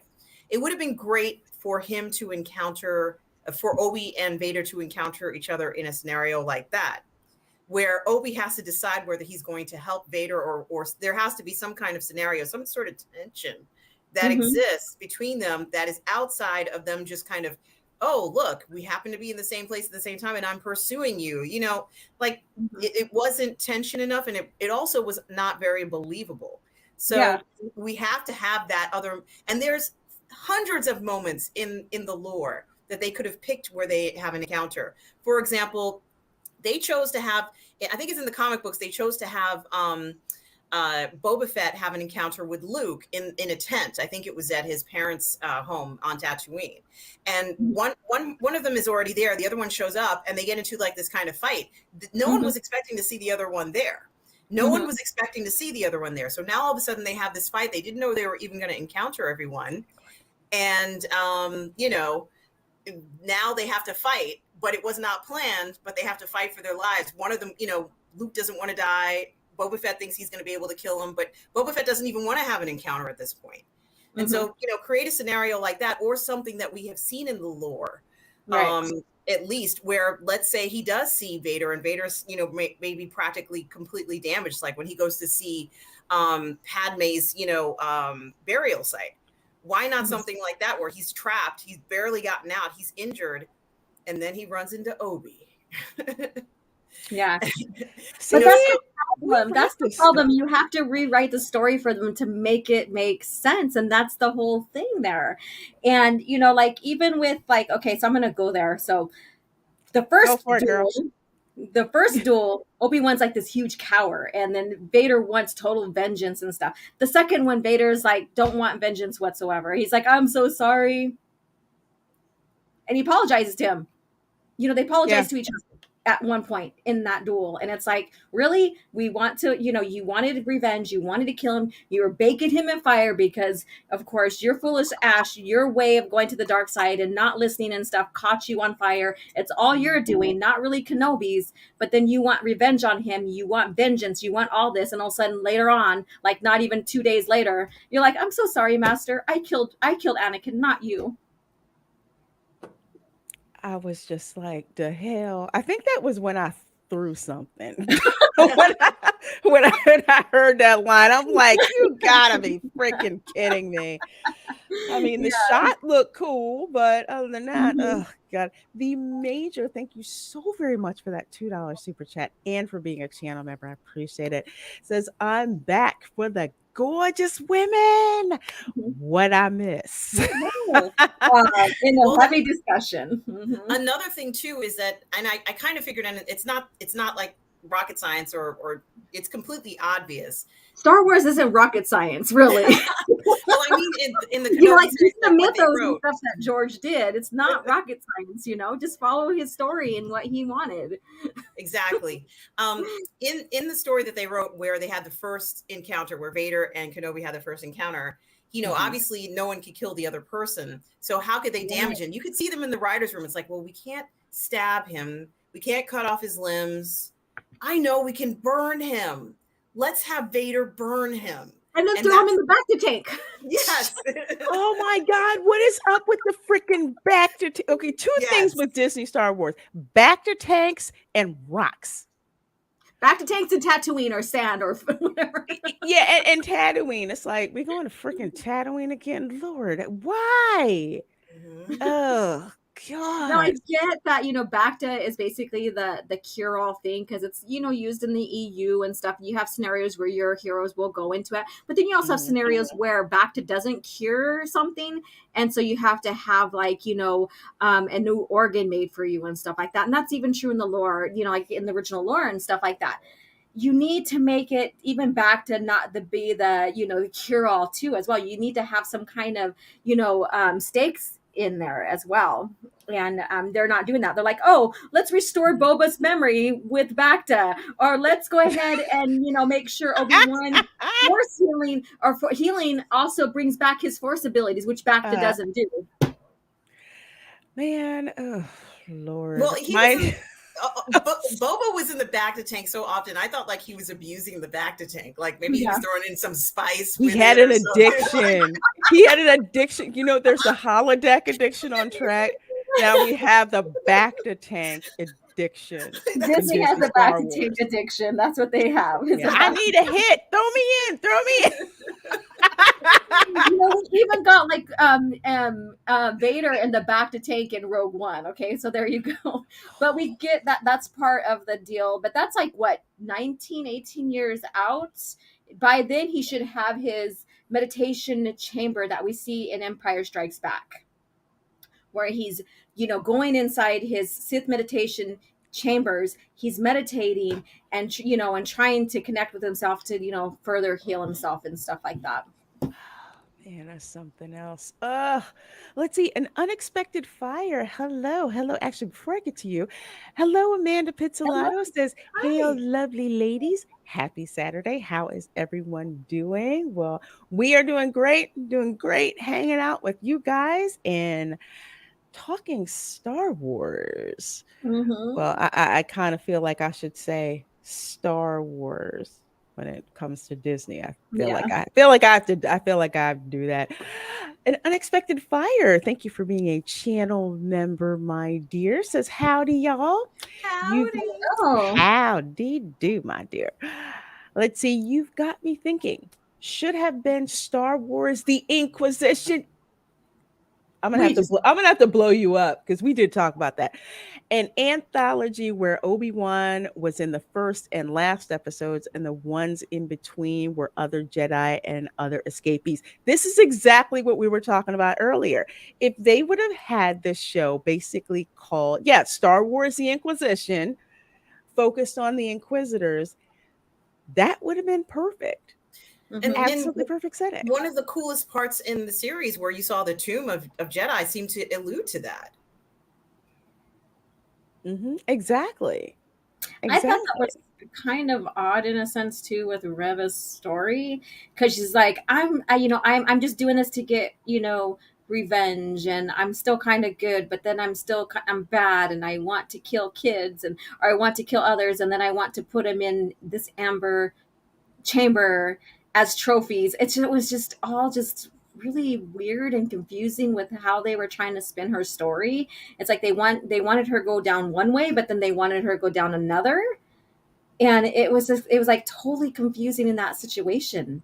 It's like, and then she didn't care about like the younglings being killed after she witnessed it and pretend she was dead. And the one thing that really really really kind of like got on my nerves is like, okay, so Anakin slash Vader, before he was in the suit, was in there in the temple slaying, doing his job, what Mhm. Sidious told him to do, but he didn't feel that Reva didn't die. Why? He should have felt like if he killed her, like he's penetrated her with the lightsaber, why didn't he feel her force leave? It's things like this that they miss, that that are Mhm. important to us to understand, because to get, yeah, Yeah, I'll because talk about laying down Reva. next to the bodies of other people is not going to hide that you're still alive from a force user, right? This is Right, because she's a force user, and he's like basically the most powerful at the time because he's made from the force, and that's why Sidious wanted him, right? And he Hmm. hasn't lost his body part, so shouldn't he have sensed that she didn't die? That like Obi-Wan sensed like the millions of death killed on Alderaan Alderaan, yeah. before they got there. So why didn't Vader slash Anakin feel that she didn't die? Yeah, it's like I don't get that. And even to CW Trixie's point here, at the rate Disney Star Wars is going, it looks like Palpatine's Order 66 must have killed so very few Jedi then. My Yeah. impression of what Mhm. happened with Order 66 is that they just basically murked all the Jedi, Mhm. especially in the Jedi Temple, because that scene in Revenge of the Sith, where Bail Organa goes to the Jedi Temple, and it's kind of like nothing to see here, nothing to see here. you got to He's run out like, for his life. okay, Yeah. and he started, to kind of, okay, maybe I'll go back. And then this one youngling comes. I guess he's a Padawan because he's much older. He went down swinging, Right, trying to he get did. Bail That was Organa out of amazing. there, and you Mhm. see him go down, and I'm like, that must be all of them, because that would contribute to the tragedy. The Mhm. fact that Anakin went in there, slaughtered all of them, Yeah. Was the did totality of it. was that the same Jedi that was in the tomb? Did they identify that youngling, or that he actually is a Padawan actually, but did anybody Yeah. identify the youngling in the tomb? Because I know some people were trying to identify a lot of them, and there were a few that they did. Yeah, there's an article, and I Okay. think that article that I shared has that. But the youngling that was in there, he looked like the one that was talking to us, like Master Skywalker. What do we do? But I'm not sure, so don't quote me on that. But Mhm. my thing is here. Okay, so I'm in the process of revisiting Labyrinth of Evil, which is the prequel to Revenge of the Sith novel. So it's a Hmm. prequel to the Revenge of the Sith, and Mhm. so basically, shoot, I lost my train of thought there, and I had it right there. So there, we get the okay, so Palpatine orchestrated, we know that he orchestrated the whole both sides of the war. We know that already. So he's like the mastermind behind this. At that point, when we get into Revenge of the Sith and the ending of Clone Wars, the Mhm. battles are now at the Outer Rim sieges right now. Mm-hmm. So that means Palpatine had the masters who are generals with their Padawans scattered throughout the outer rim, so away from the Mm-hmm. core world of Coruscant, which made the temple vulnerable to only like younglings, Padawans, and a select few masters like Yoda. Mm-hmm. But then Yoda was already sent out to Kashyyyk, right? And then you Right. have Mace there, and then you had Anakin there because by that time Obi-Wan went off to Utapau, so he Right. orchestrated like all the main fighters, the protectors, the ones that could possibly put up a fight. He scattered them throughout the outer rims during. Okay. So, so yeah. Okay.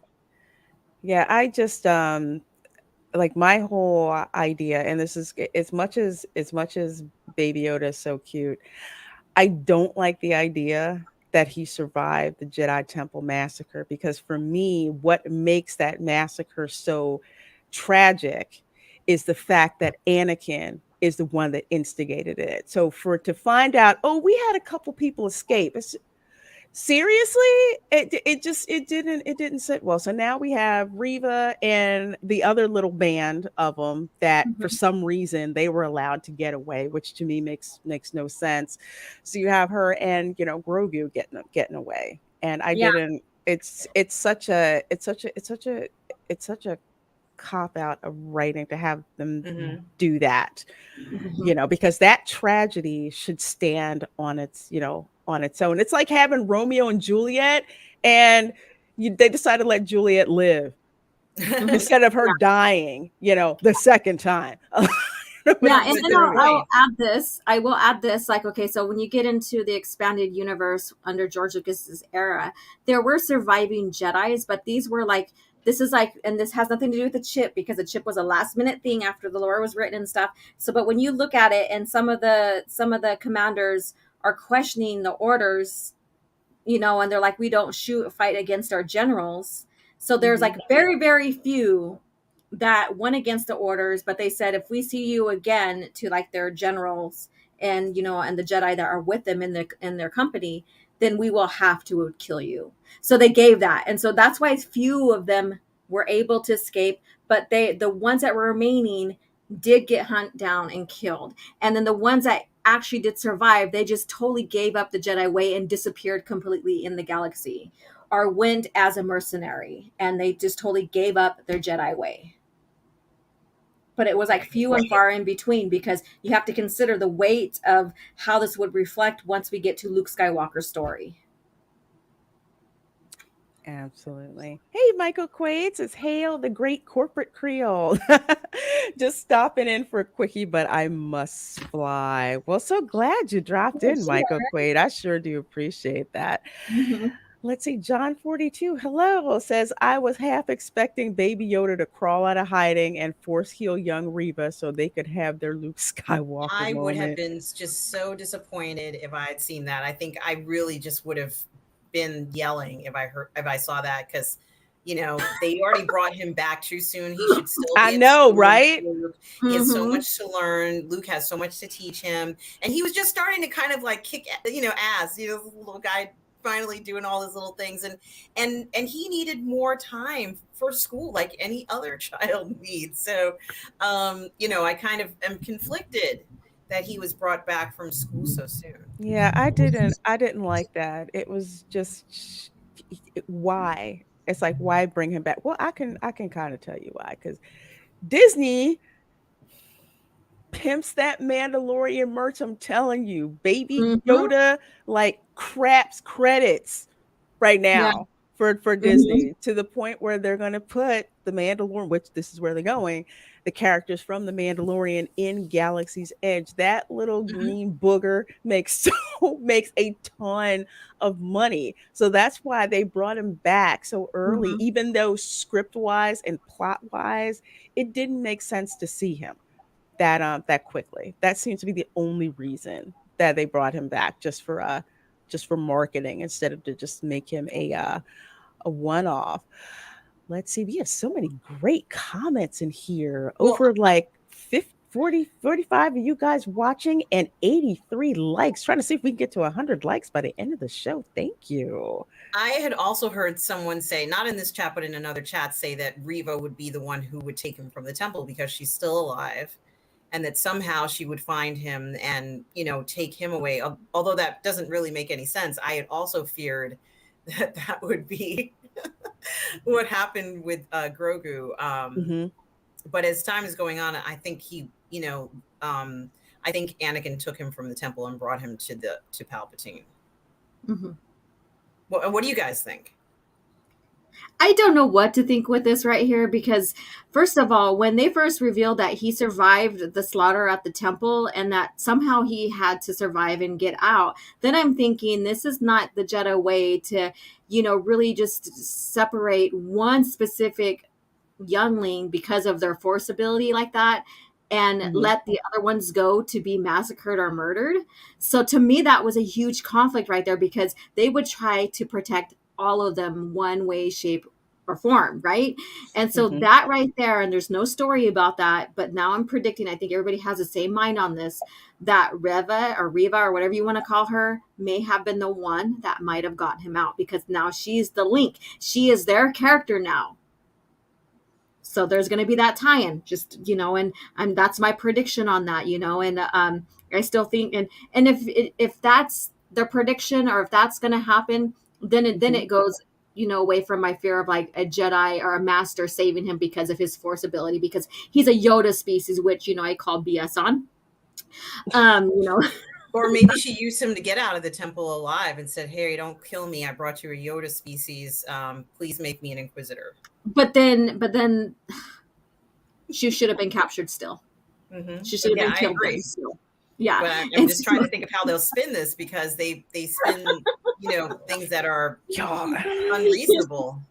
Yeah, they don't have reason with this. It's like they just try to, there's... Yeah. Oh my God. Just we are rewriting the story for them that they cannot tell coherently. No, you need to freaking pay us. Daggone it. And they're sitting there writing notes like, okay, them. Just by talking to you guys. Do that. They said do that. Okay, yeah, let's go do that.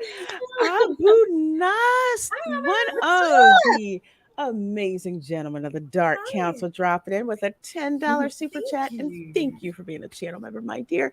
Says 3 awesome and amazing ladies rocking the spot on a Saturday night.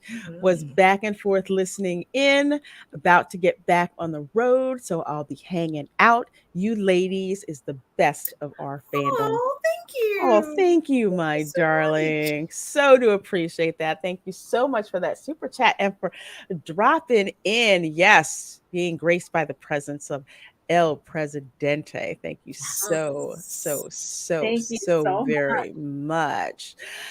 Let's see. We have so many comments in here. Hello, Steve. How are you doing? It says Kenobi was a complete mess. I agree.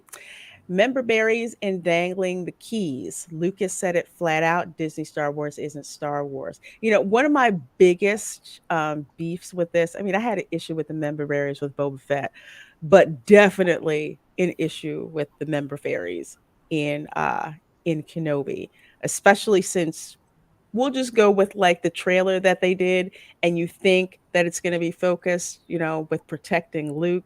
And then we find out 3/4 of this freaking series is about rescuing Leia. Yeah. Why? And you bring Jimmy Smits in there. Daggone it. I love Jimmy Smits. He still looks good too. He still looks freaking hot, doesn't he? Yeah. It makes me love Disney. Hate y'all at the same time for freaking, for doing that. Because for some people, I know Abu Nas was talking about it. It's like you got Hayden. And and Ewan McGregor in it. Damn y'all with these member berries. I'm like, not gonna get me. They dropped Jimmy Smits. I said, dang it. Yeah, looking good. Looking so real hot. good. He looks so hot. Dang. He pissed me off. He aged well. He sure as heck did. Even Ewan aged well. Even Ewan aged well too. Yeah, for a white boy, We can forgive Bale for the crazy message he sent. We don't care. Yeah, just stand there and just look gorgeous. That's all we on Mm-hmm. with that senator get up on daggone it. That's Mm-hmm. some nice role play. Okay, I'm sorry, I didn't mean to say that. Qui-Gon Jimmy, good to see you. I heard it was only live action Dragon Ball Z. It probably would be as bad as live action Cowboy Bebop. Oh my God. Yeah, yeah. The live action scenes in Cowboy Bebop were awful. And I almost want to say they're probably actually better than Kenobi's. I can't believe that's coming out of my mouth. But I will say the combat scenes in Cowboy Bebop, although they were a little slow because, well, they were slow because you're trying to incorporate fights that you see in anime, which are animated with all the effects and everything, and they're trying to do it in Cowboy Bebop, and it doesn't quite do the same. However, much more believable than the lightsaber fights in Kenobi, and I cannot freaking believe I actually said that. C4C, hello Kai, good to see you. Good to see you. The guy responsible for my awesome kick-ass intro on my videos that you guys should be Nice. seeing. Good Thank job. you. He did it. He did an awesome freaking job. Mm-hmm. Says somebody buy Deborah Chow a tripod steady cam for crying out loud. A Good. lot of people have been complaining about the I heard all shakiness. about that. Yes, like it's like they can't keep it still. Like even like okay, so like even if you're gonna do a running scene, you need to keep the freaking camera still. You know, come on now. This is the Why isn't it? Obi-Wan reality show. Yeah, why isn't He's it like, on the dolly thing? You he's like, know, the track that it rolls on. It's like, no, we gotta steady kid. Come on, keep it going, keep it going, keep it going. Obi's like, it's hot and tattooing people. Gosh, but look at how many followers I have. Like, and the camera's like shaking all over the place. I'm You got a on steady cam or a handy Tatooine. cam. This is the Jawa What who is tells this? me I stink. That's right. Go downvote his video. That's right. Oh That's my exactly it, Lorraine. See, What we is could the write a point much using? What better are they show. filming? It's Yeah. Blair Witch Project did a better job with their shaky camera. It sure did. At least there was a story. Exactly. A coherent story that we're just like, we got to find out what happens. Oh my God, I can't stop watching. I have to find out what happens. With this, it's unforgivable because with how much money Lucasfilm has, with all the equipment that they have, if you've ever seen like that enclosed in panoramic set, that they have, Yeah. having a shaky scene like that is ridiculous. And the fact that that was allowed to, be put out there is inexcusable. It really is. I don't we forget that. Come on. Yeah. How many millions per episode did it I cost to make can't. this? It's too much. Like after a while, like the craziness just makes me start to laugh. I know. It's like you gotta laugh. You guys, it's like I'm at the point now. It's like I know you decided to create a clean slate, and we're not going to revisit the EU and continuing of the stories that were in production during the time. So now I'm just laughing. I'm like, you wanted coherent story, you wanted this, and I'm like, okay, I'm willing to like see what you do with this. And now look what's happening. So I'm just like, it's a parody, and I'm thinking, is this okay? So first of all, is this a sick joke from George Lucas? Because we know he loved parodies, right? We know he loved watching other companies and fans do parodies of his show. So did he Yeah. think, okay, well, I'm going to sell my business to Disney, so they're going to do a bunch of parodies? And then he's probably sitting there backing laughing because he's like, this is all parody to me now. I mean, seriously, it's like, what's going on? Like, what is he thinking now with the Kenobi show? His main character, one of his main characters that, he absolutely loves is, well, both of them, Kenobi and Mhm. Anakin. So I wonder, like now, is like he disgusted or is he just laughing at it, seeing it as a parody to his story? I totally. It's just horrible Mm-hmm. They what could what they've bring back done with the the pink characters. shorts guy to help them with all Pink this. Who's the pink shorts guy, and why does my brain think I wiped that out for some reason? He's the guy, one of the techs during the filming in some of the Tatooine scenes, actually, where all he's wearing are pink shorts. Yeah, because it's so hot. You're right, John Ware Jr. They do. They're the best cranes in the business. Simple camera follows with the choreography, especially with the track that it's on. I think it's called a Mhm. dolly track. They could have did that, but no, I guess they wanted to be edgy. Thank you so very much. Mike has bad knees for that generous $25 super chat. Ooh, Thank you so very Thank you so much. much. Appreciate that. Dang it. Baby Yoda doesn't make sense. Their race much lives and adolescence is longer, but it's still Mhm. assumed he is like 50. So he's been training for a long time and should be better with the force. Yeah, absolutely. so I'll give you a little history on Yoda's age and when he became a master. So when a species, and this is like I'm just putting a little bit of reality in here, which might go into their development of Yoda. Um, a survival of the species will determine, like, especially if they live very very long, and how quickly they go through that very vulnerable state of infancy, right, and childhood. Mm-hmm. And so by the time they should be 50, they should be a baby, maybe a young adult, maybe or near young adult. And Mm-hmm. Yoda, he became a master at the age of 100. See how it doesn't fit there exactly? And they're just doing Mm-hmm. that because they want the awe factor from us women. They're baiting the women on he's so cute. Look at him. Look how he's acting. Oh my God. And that's just what that's about. There's no research behind that either. Can Yep. we keep him And a baby for another 25 years? I guess so. I don't know. We'll see. You guys, Disney is like, That's we what they're saying. keep that thing a little baby That's right. because the merchandise flies off the freaking shelves. I'm not understating this, or basically I say I'm not overstating this when I say Baby Yoda merch, except for that really ugly shoulder plush. I can't believe they made Baby Yoda ugly for that. Any of his merch flies. It doesn't stay. People just buy them, but it is marketed mostly towards women, and of course little kids see it and think that it's cute. Getting back to Kenobi with the little tie-ins, Leia's little droid, Lola. Lola. I Mhm. bet you that sucker is going to be on shelves in Galaxy's Edge Oh soon. I no, think they made she's like cute little $50, ears right? on it. There's ears that they made on it, kind of resembling Mickey Mouse. Hmm. Mhm. The Oh big yeah. eyes, all that. So it's gonna be merch. People are gonna be like little girls, little boys, particularly little girls, are gonna want that. I You think know. I think she's Sideshow has her for 50. It's either 40 or $50. Hmm. Hmm. And that's going to be, I don't know when it's coming out, but I'm pretty sure I Hmm. saw that. It looked cool. I The thought it And you little, looked get cool. the dark side. You get basically the evil and then the Mhm. nice. So you have yeah. the options there. Explain to me this, because I was just like, how does this work? So apparently, a restraining bolt makes that little droid evil, and then all you do is pull the restraining bolt off, and all of a sudden it's okay. Well, not necessarily. A restraining bolt like prohibits some certain actions of a droid.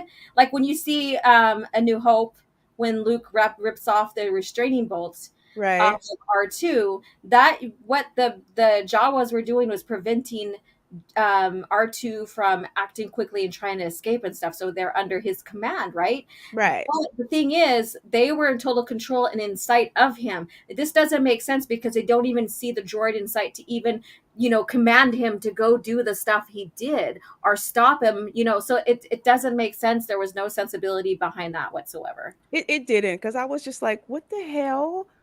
Hmm. That makes no sense. And then Leia's in there like, oh, pulls the restraining bolt off, and up, she's fine now. Yeah, that's it. That's it right there. Hmm. That will be in Galaxy's Edge. I'm looking for it now because it's gonna pop up. Well, It's gonna Babu pop Frick up. is going to be in The Mandalorian 3, like season 3. That's was announced. Babu Frick's going to be in there. Wait, who is? Babu Babu Frick. Frick. Oh, the I have a Babu Frick. oh, That that he somebody looks gave like me a a Babu cross Frick. between a roach and he He does. does. I forgot what he looks like now. I just know him by his name and by I his just know hair or whatever he he does. looks like a cross between a roach, a cockroach, and Hopper the grasshopper from that Pixar movie A Bug's Life. That's exactly what he. Oh, with Oh goggles. my god! Okay, Oh forgot my that with god! the. with with goggles too. Let's see. All right. Let's see. We got a couple more I kind of wanted to bring up before we wrap this up. And actually, I think this is a good one to end on because I want to talk about this because there's actually two, and this is with regards to Riva. And Vertical Yes. Horizon says, my theory was Riva would get another flashback showing that she was the one who saved Baby Yoda during Order 66 to add more important contrived gravitas to her nothing character. Here's the thing about Riva, because I've heard people talk about the character. I've seen people put on Twitter about how amazing she is.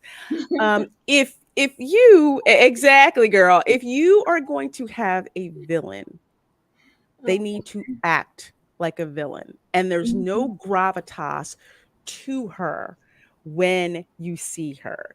It's just like she's just content to just yell like a lunatic. There's the other two inquisitors, they have gravitas. You know that they mean business. Even when they know they can't just go up in there smashing crap around to capture people. That's not how that works. They know that they have to be very methodical Mhm. about it.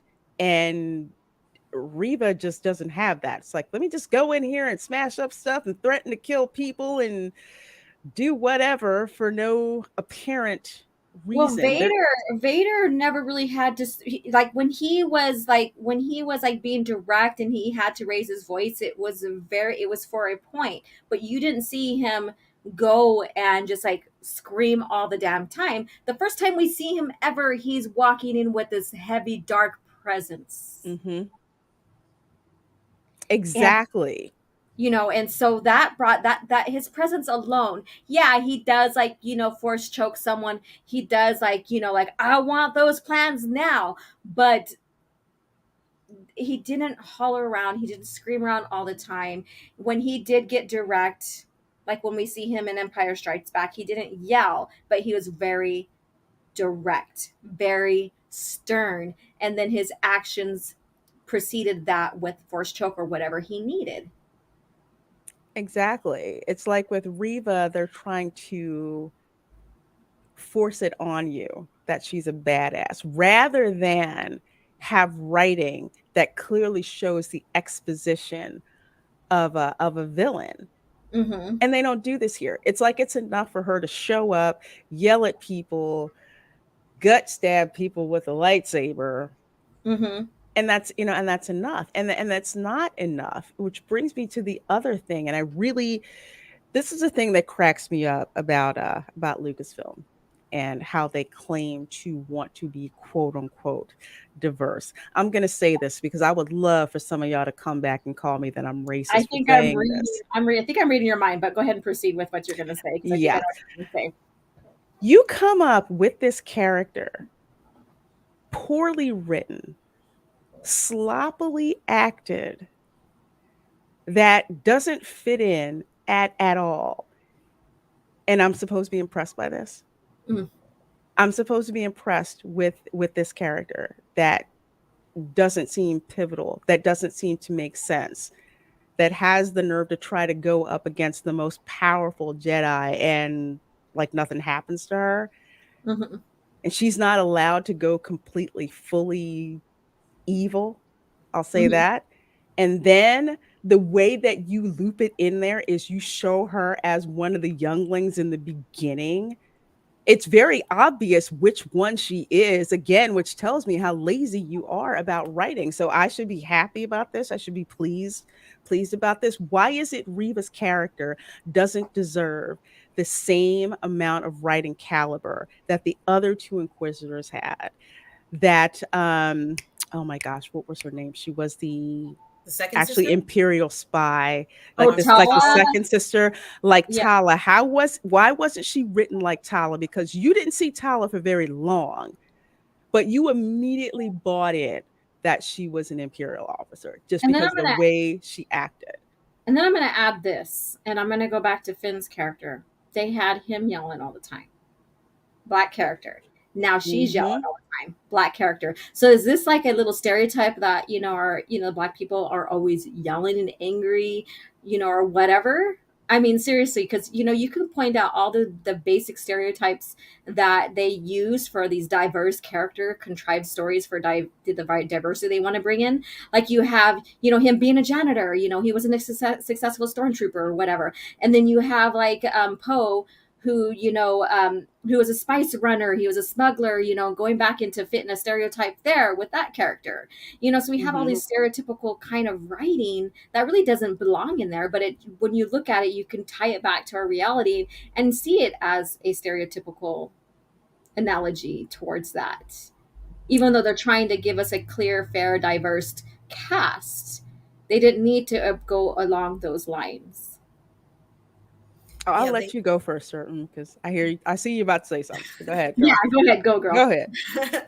well, they dropped the ball with the Reva character Mm-hmm. because as far as I'm concerned, and I've actually spoken about her costume before we've been on this, let's say before tonight. And I felt like that she needed a newly designed costume that complemented her figure because she has such a beautiful body. She's an attractive woman. Oh So yeah. I thought for sure, they would put her in Mm-hmm. something a little sexier. And I don't care what anybody says. Every single person, every single man who watches the show sees a woman in the show and says, she's kind of a good looking woman. But what she was wearing it was okay, but she needed just a little something, just maybe a pop across the top and then maybe along the waist.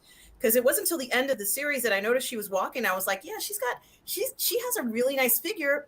This thing that she's in doesn't really complement it, nor does it complement her. I would have liked to have seen her in something that was a little bit more figure flattering style. Now, as far as I'm concerned, if you're going to introduce a new character, you have to Mm-hmm. have something solid. And she had the hardest, this was the most challenging thing to introduce a character that nobody knew anything about, that nobody knows anything about, and she doesn't have any connection with anybody at all. So, they throw her kind of into this scenario that is not convincing. We're not convinced. And then, she's supposed to look badass, but then like she's always at fault. After a while, it's like, well, what is so special about her that she became an inquisitor? Because not every Jedi becomes an inquisitor. There had to be something special about her as to why she was made an inquisitor. So she can't just be somebody who is just, we found you in the gutter and you're worthless. That can't be Mm-hmm. true. There must be something about her that has made her a special, and they feel she makes a good inquisitor.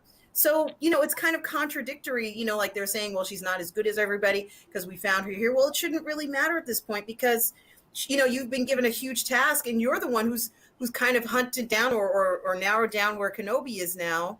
Mm-hmm. So in the end, when she kind of shows up to the planet, she's lost. It's like she doesn't even know what she's doing there. And it would be a little different if she was like, this is a big mistake, or she talks or says something, but she just kind of shows up and she's chasing Luke, and you're kind of like, her heart isn't in this. This is kind of silly, and then she decides to give Luke, back to, the family. But, Mm-hmm. I kind of like she looks all disheveled and messed up. And one thing that I noticed is that she's wearing a cloak that is not black, it's brown. She's wearing a brown cloak at that point. So that would indicate that she's no longer 100% dark side. Now she's wearing a brown robe. Oh, her opinion about the Force has changed. What she's going to be Mm-hmm. doing, her direction is changing now because she's wearing a brown robe. Okay, we get that. I get that. But that doesn't make sense that she would go and try and kidnap Luke if she's wearing the brown robe. It's like they couldn't make up their mind about where and when she was going to change her mind. Mm-hmm. Gee, if she's confused, what did they think we were going to be? Of course, we're confused by this. Yes. It's just so it's so lazy. It's an insult to the audience. And I'll also bring up, of course, before this show came out, of course, when people kind of heard like what was going on Twitter, that basically Lucasfilm had told Moses Ingram, Moses did not say this. I keep telling people she did not say this. Lucasfilm tells her, well, you're probably going to have to deal with racist fans Right. about this show. Mm-hmm. And it's just like, why would you go from that point to prejudice opinion out there about this character that we haven't seen?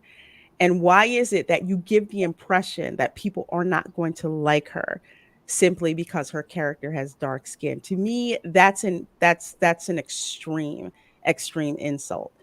Hmm. It really is. So I don't know what Lucasfilm claimed they were trying to do with that, Yeah. but it didn't sit well with me. And again, to go back to kind of the stereotypical things that that you were saying, OG, like with black characters being, loud, being always, angry, and they're writing them, in with these stereotypes. Even the scene where they're telling one of the prisoners, I believe, is telling Reva, that you're worthless. We found you in the gutter. It's like, You look really? different than us. I think they even said you look different than us. I don't remember the exact verbiage, but I caught that. Yeah, it's like, who thought that was a good idea? I mean, it probably looked good on paper, but during the table read, somebody didn't say, you know what, this does not sit well with They might me. as well have said that they found her in the projects. Yeah, Right. exactly. Exactly. Yeah.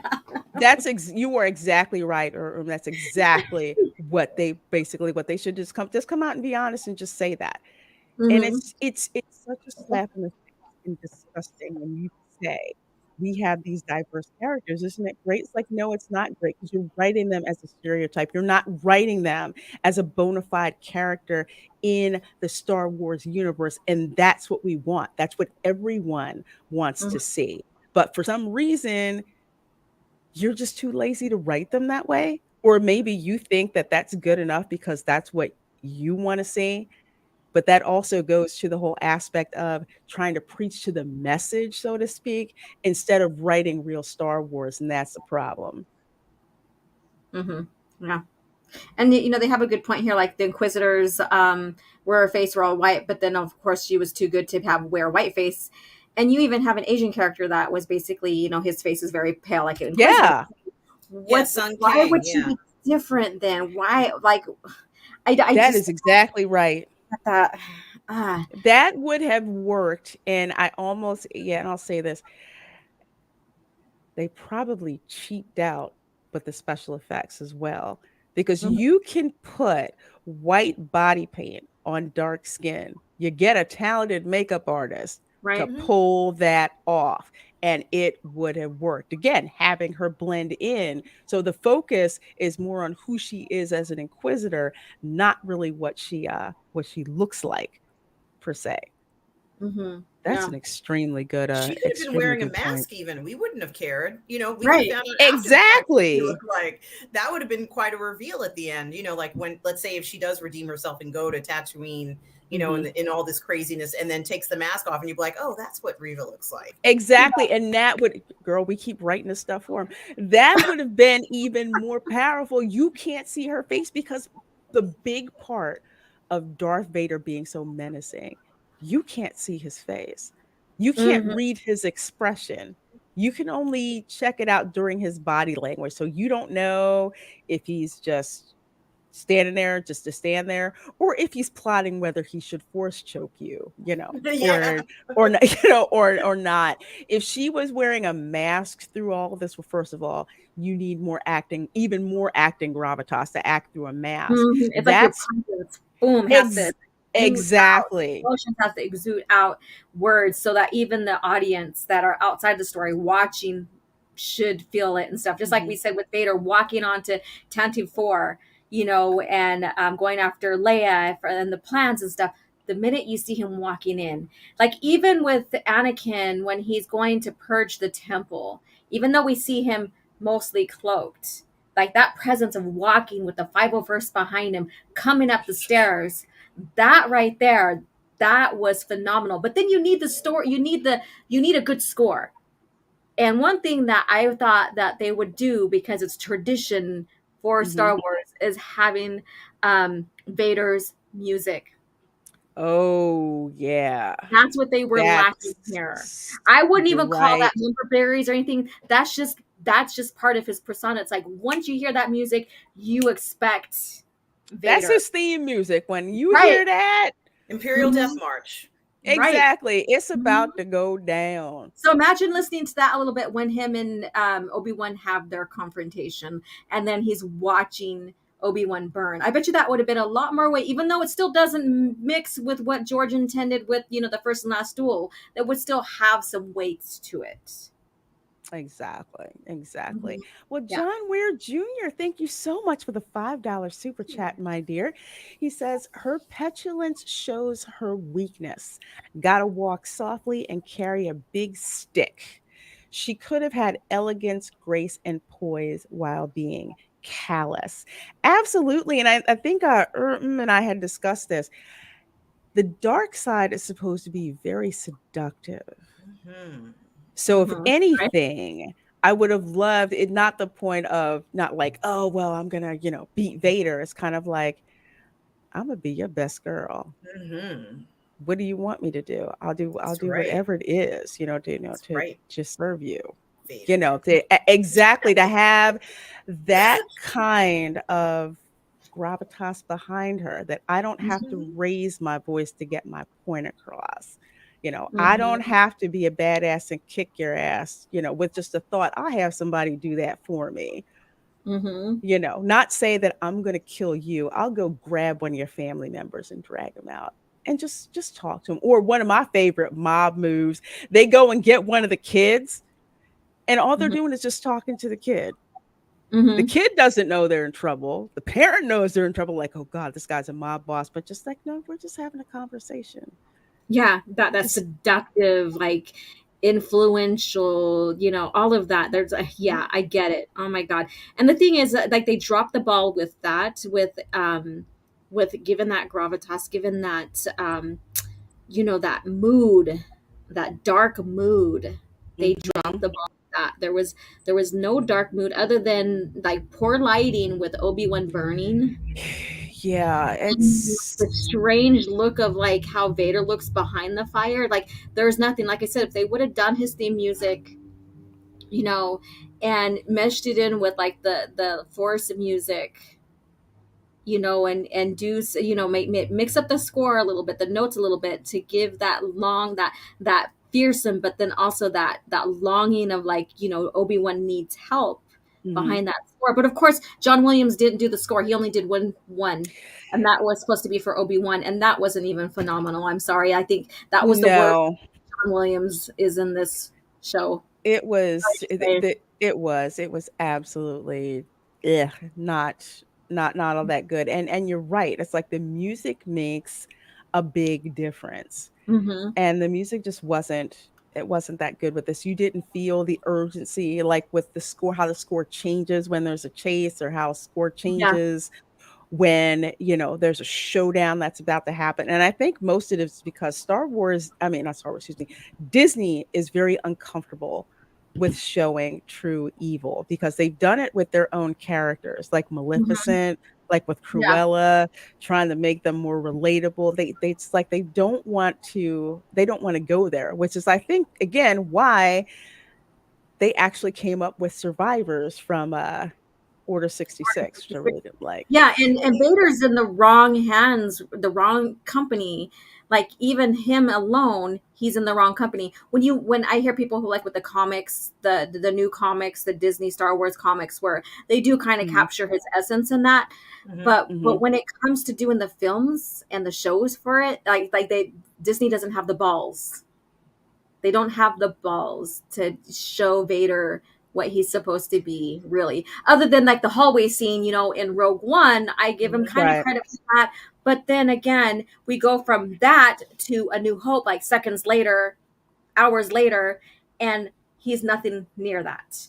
And he was Absolutely. Vader. They captured his essence in Jedi Fallen Order, Mm-hmm. when he's pursuing the second sister, and consequently Cal Kestis and his the second sister's former master.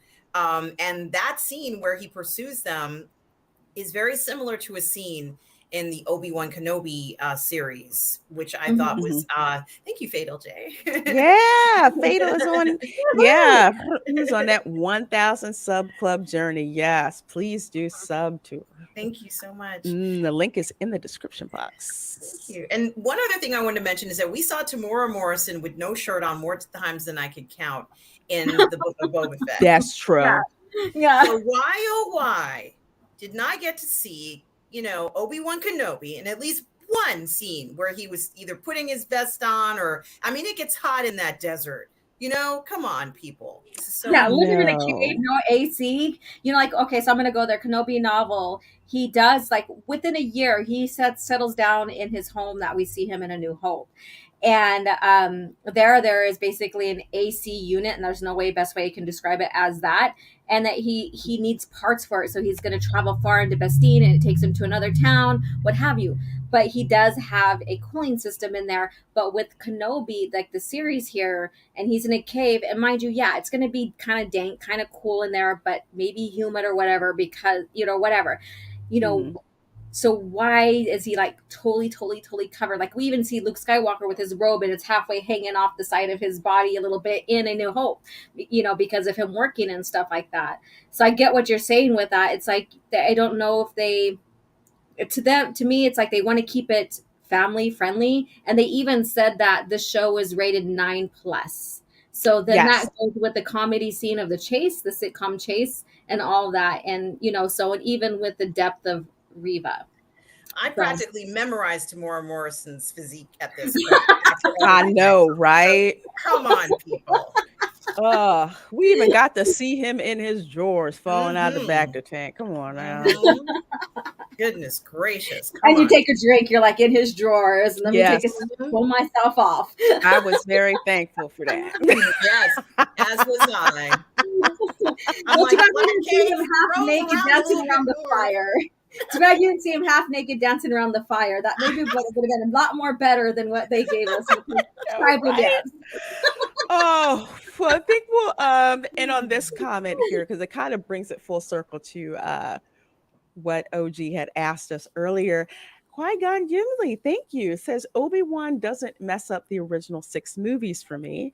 The Last Jedi ruined the future of Star Wars for me. It would take some very talented writers to write a movie that can save Star Wars future. Yeah, I mean, for me, Obi-Wan doesn't mess up the original 6 because the original 6 stand alone by themselves. If anything, Obi-Wan just seems like it feels like an alternate universe to me when I watch it because I know what the previous six movies are. And I feel you about The Last Jedi, and I know my whole thing is again with Kenobi, it's just like pulling the same thing that they did Hmm. with The Last Jedi. So in a lot of ways I consider it to be worse, but that's me. You ladies opine? Um, well, I don't know. In regards to as we've been doing the show tonight, what I was Mhm. thinking about is that Reva should have just been a separate show. I agree, Hmm. which is probably where they're going. Oh And she yeah, would have been good. She would have been good on her own. She didn't need this show. yeah. I agree. And just to Hmm. also add with respect to Reva, with respect to Moses Ingram, actually, I don't fault her for being cast in this. It's a casting thing. She Hmm. just didn't compared to everyone else in that series. It just didn't. She just didn't have the gravitas to play a villain that way. But I could totally see a separate show with her in it, written with her character more Hmm. carefully. Definitely for Yeah, sure. yeah. And then just to wrap up on this right here, Qui-Gon's comment here. Um, So none of Disney Star Wars messes up any of the 6 movies and the EU original George Lucas era Star Wars for me. I've learned to disassociate between the two, or just, like, separate the two. However, going in and researching and comparing and contrast, yes, it does mess up the continuity with George Lucas's movies. And that's the point that I'm trying to make here is, like, when you're saying that you're honoring George Lucas and what he's done, but then you go Mhm. back as someone who knows the lore and dissect it and see all this stuff. You can't just separate. You can't just say, oh yeah, you're right, blah blah blah. You got to share. You got to you got to at least bring to notice, like, I may like this, but yeah, it does mess it up. I get where the story plot, what they're trying to do, it was entertaining and stuff. So, don't, put those rose color glasses on and just ignore, because there's even EU stuff, like, that I read and stuff. I'm like, oh crap, they messed up on this. And I will acknowledge it. And I have before. I've been in discussions on Twitter. I've been in Hmm. discussions on YouTube and stuff about, oh yeah, here's a continuity error. Now let me go ahead and research this and see if they retconned it later on or what have you. Because when you're expanding a history of a franchise as wide as George did during his time, this goes back like 25,000 years, like, of history of one continuity under 6 movies. You're gonna have to, you're gonna have mess ups. You're gonna have retcons. You're gonna have to fix it so it's one coherent story, which they did fairly well. This right here, Disney Star Wars, is not even 10 years old, or maybe a little over 10 years old, and look at all the mess ups they're doing right now. It is, it's, yeah. It's like it's not consistent. Someone had asked me how much faith that I have in Kenobi. And I said, well, let's look at Disney's track record so far. I mean, with Mhm. the sequel trilogy movies, no. I shouldn't have to read your comic book or read your High Republic novel. Well, not exactly the same thing, but I shouldn't have to read this extra stuff because you couldn't tell the story in those movies. That's Right. not my fault. And to me, that's freaking Yeah. lazy that you would expect someone to do that. But to get back to the Disney Plus Star Wars shows, you had The Mandalorian, okay, which hasn't had a consistently good season since it's been aired. And by consistent, I mean the first episode to the last episode. Yeah, you have a couple ones that are filler, but for the most part, the quality is consistent, and they weren't doing that. And in season 2, which I almost dropped out midway because stuff was just horrible, the opener didn't start like a season opener should, and the writing was just so uneven. I'm like, okay, I'm about ready to tap out. But literally right in the middle there, then all of a sudden, and it kind of like, oh crap, let's get this together. And then they were just knocking out episodes left and right. Then you had the Book of Boba Fett. Seemed they couldn't get that running. And the best 2 episodes of the Book of Boba Fett were the ones that Boba Fett wasn't even in. Mm-hmm. And now you have Kenobi, Right. which doesn't even, I can't believe I'm freaking saying this. Like I said, I could rewatch episodes of the Book of Boba Fett and laugh at a bunch of parts and kind of like, okay, it's fun to watch. But with Yeah. Kenobi, it's just like, no, it's not fun to watch. It's not interesting to watch. The writing is not very good at all. Even if I didn't know anything about movies 1 through 6 and all I watched was the Disney trilogy, I still wouldn't have any idea what the heck was going on Mm-hmm. with that show. So they have yet to come up with something consistently good. Yeah. They really have not. They have everything that they need to do it. Just for whatever reason, they can't stick the landing on this. And Marvel suffers from this too with Disney Plus, but Mm-hmm. with Star Wars, it's completely different because of how long these films and these books have been out there. They have zero excuse. Right, right. And like, when I do see something good, like, I will acknowledge it with Disney Star Wars. I'm like, oh yeah, that scene was good. I got it, blah blah blah. I have done that before, and I do get teased like, oh yeah, now OG Star Wars is a Disney Star Wars fan, so they, or whatever, and they get teased about that. But the thing is like, they haven't yet impressed me. They haven't impressed me. Like, we want a clean slate to build our own continuity, and they haven't impressed me after being a longtime fan of George Lucas and reading the stories behind the movies. You don't have to read the EU to understand the movies for George's movies, but you certainly do have to for Disney. Yeah. So I gotta laugh at that because I love I know, that. I see it. I'm trying to keep a straight face too, and I'm like, and stay on the point.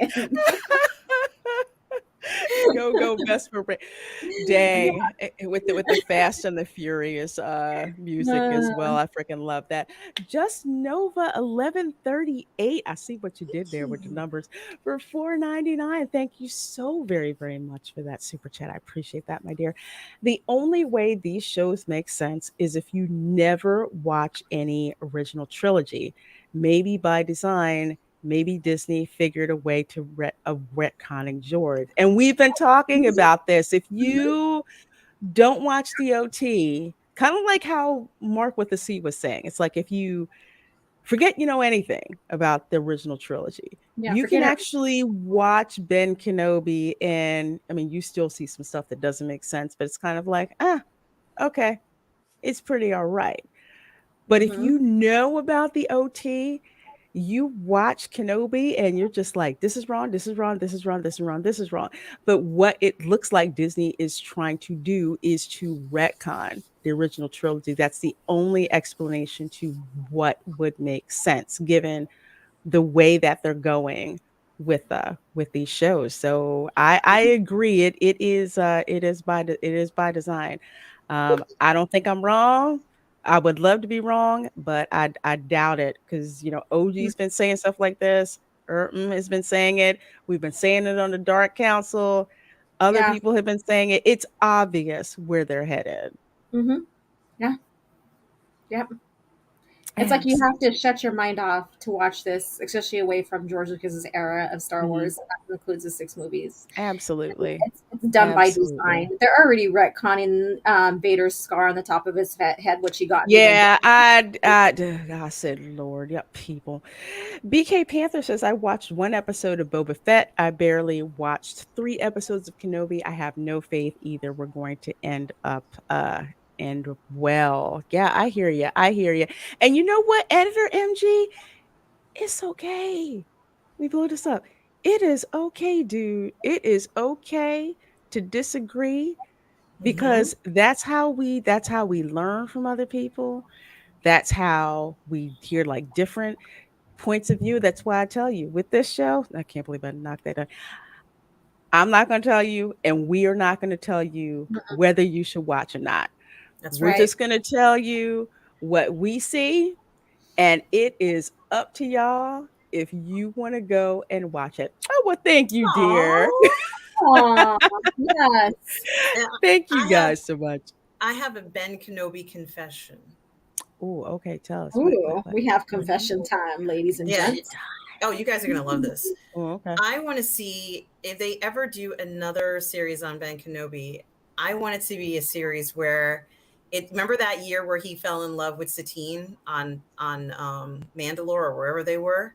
Mm-hmm. I want a series that focuses on that time when he was with her. Hmm. Yeah, I would be because down for that. yeah, yeah, I would totally be down for that. yeah. I want to see Wow. Kenobi, get romantic and well, maybe he does. He Mm, doesn't do anything, but I'm just saying it would be fun to see that. So where he saves her life and they get very close and mhm. all sorts of stuff to learn a little bit more about Kenobi. So that's my Kenobi confession. Oh, well, I Kenobi. certainly hope that works because I would be in line to watch that. especially if he's shirtless. Just saying. Yeah. Just Yes. saying. Oh, well, they're Just living saying. on the run, Lorena Mhm. and OG. They're on the run. They're on the side of mountain. Oh, He said, "Get to it." Stop I BSing will write and it. write I your will write romance novels. it. I will write it. But, ladies and gentlemen who are watching, you have to admit that George Lucas, the master writer he is, always put romance in Star Wars. Oh, So that's what yes. I am looking for. I want to see that romance back. I want to see the love flow. Come on, you guys know what I'm talking about. Mm. Leia and Han Solo. That is a love affair that you can't deny they were in love with one another, and of course, Anakin and Padme. So love was always in his stories, more or less. Girl, Yeah, let well, me but tell you. the underlying theme about the attachment thing and then Mhm. the redemption is that you okay, so love of family, like pure love, unconditional love is the redemption, but selfish love is the attachment. Mhm. Yeah, I'll and so take that's either why. one. Yeah, so I'll take any of it or all of it, whatever, as long as I can see it and stuff. But that's the underlying theme of that. Oh my That God, is that people! is so wrong on so many Oh freaking boy. levels. Oh God, that's wrong. Oh damn. Oh God. That's like out of left field right there. Oh, Abu Da says it's so hard for a Star Wars fan out here. Well, at least I got Rogue One to enjoy. You had to say that. You had You to bring did. up Rogue One. I swear to God, you just did that to trigger me so you can hear me rant on you right You now. know he Oh did. my gosh, Oh that was God. stage. That was planned. I do feel sorry for you. Again, do I have to refer you to Dark Forces where the true lore is, where it's more coherent, it's under George's guise, Oh you God. know, so return from the dark side. Someone needs to redeem your ass. That's why I had to pull it up as soon as I saw he said Rogue One. I was like, okay, And click. he's laughing down the bottom there. He knows exactly what he was doing. Editor is with you. Abu Nasi says, second that, Abu. Second that, Abu. And yes, we are all Star Wars fans, you know, in Yes. the end, Yes, we whether are. you like the sequel trilogy, whether you like the original trilogy, you know, in the end, we're all Star Wars fans. And we're Mhm. allowed to have differing opinions. That doesn't And I make don't the have to other agree person with a you bad like person. in Rogue One, Abu Nas, but you know, that's your own thing. He says, oh my God, he put me to school.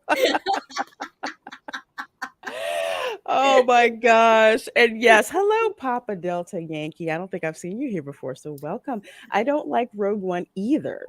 Solo is my favorite Disney Wars product, but even that is okay at best. Hmm. Hate the product, not the fans. You know what? That is absolutely right, and I think a great note to end on. Remember, it's like Yes. the objective is you're criticizing the product, not criticizing the people who happen Hmm. to like that particular product. So, folks, you know what? This has been such a good time. Actually, went over what I'd planned to, but you guys in the chat have come up with such fire comments to discuss when it comes to the show.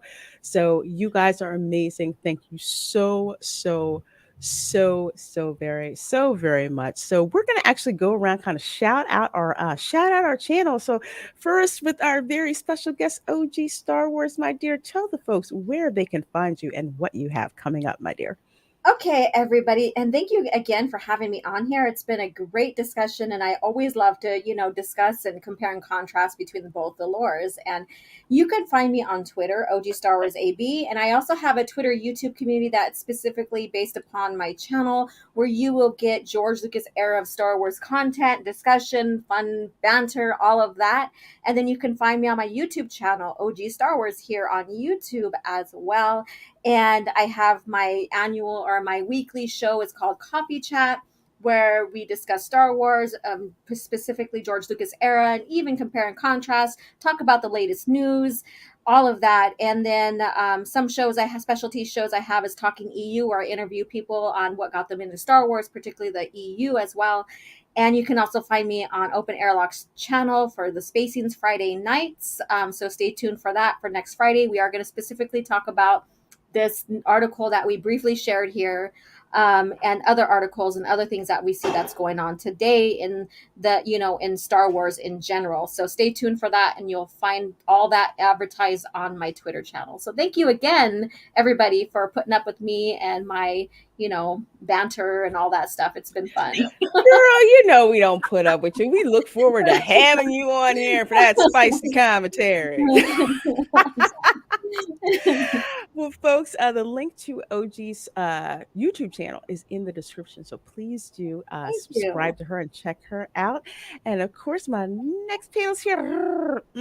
Tell the people where they can find you and what you have going on, because you are a busy chick. Let me tell you. Yes, I am busy, guys. Of course, it's such a wonderful evening to be with you and OG Star Wars to talk about Star Wars, because I love talking about Star Wars, guys. I have my own YouTube channel called Positive Fandom, so please do check it out. Subscribe to my channel. I also stream live on Twitch at the same time as I stream on YouTube, so you can subscribe to either one, and I so appreciate that. On Monday nights, you can find me streaming with Lorena and Nina Infinity on Toxic Femininity at 8 p.m. Eastern on Midnight's Edge. And sometimes on Wednesdays and Thursdays, you can find me on the 1/6 Scale Man Network on either Say What or Uncivilized Scoundrels. On Thursdays at 5 p.m. Eastern on Lorena's Twitch channel, you can find me on our show, Toxic Male Appreciation. On Fridays at 12 p.m. Eastern, you can find me on Midnight's Edge in the morning with Tom and Andre. Sometimes on the weekends, a Friday or Saturday night, you can find me streaming with Robert Meyer Burnett on the Post Geek Singularity on our Midnight Musings show. And on Sundays, often you can find me on my live show on Positive Fandom called Sunday Brunch, where we do all the parlay in the fandom. Do come by, stop by. If you have a channel, stop by. We promote everybody on the show, but we would love to see you all there. And please do check us out. And please do subscribe to Positive Fandom. I'm trying to get to 1,000 subscribers. Yes. And I so appreciate all of you. You guys are so fantastic. This is such a fun time. And thank you so much, everybody. Oh, well, thank you so much for being here, my dear. Love, love, love, love, love having you here. And of course, folks, I am Reina Creole, of course, bringing you that spice to sci-fi and pop culture analysis. A ton of stuff going on. So please do check out my channel to basically see what I've got up there. Of course, Toxic Femininity on Mondays. You can find myself, her, and Nina Infinity over on Midnight's Edge.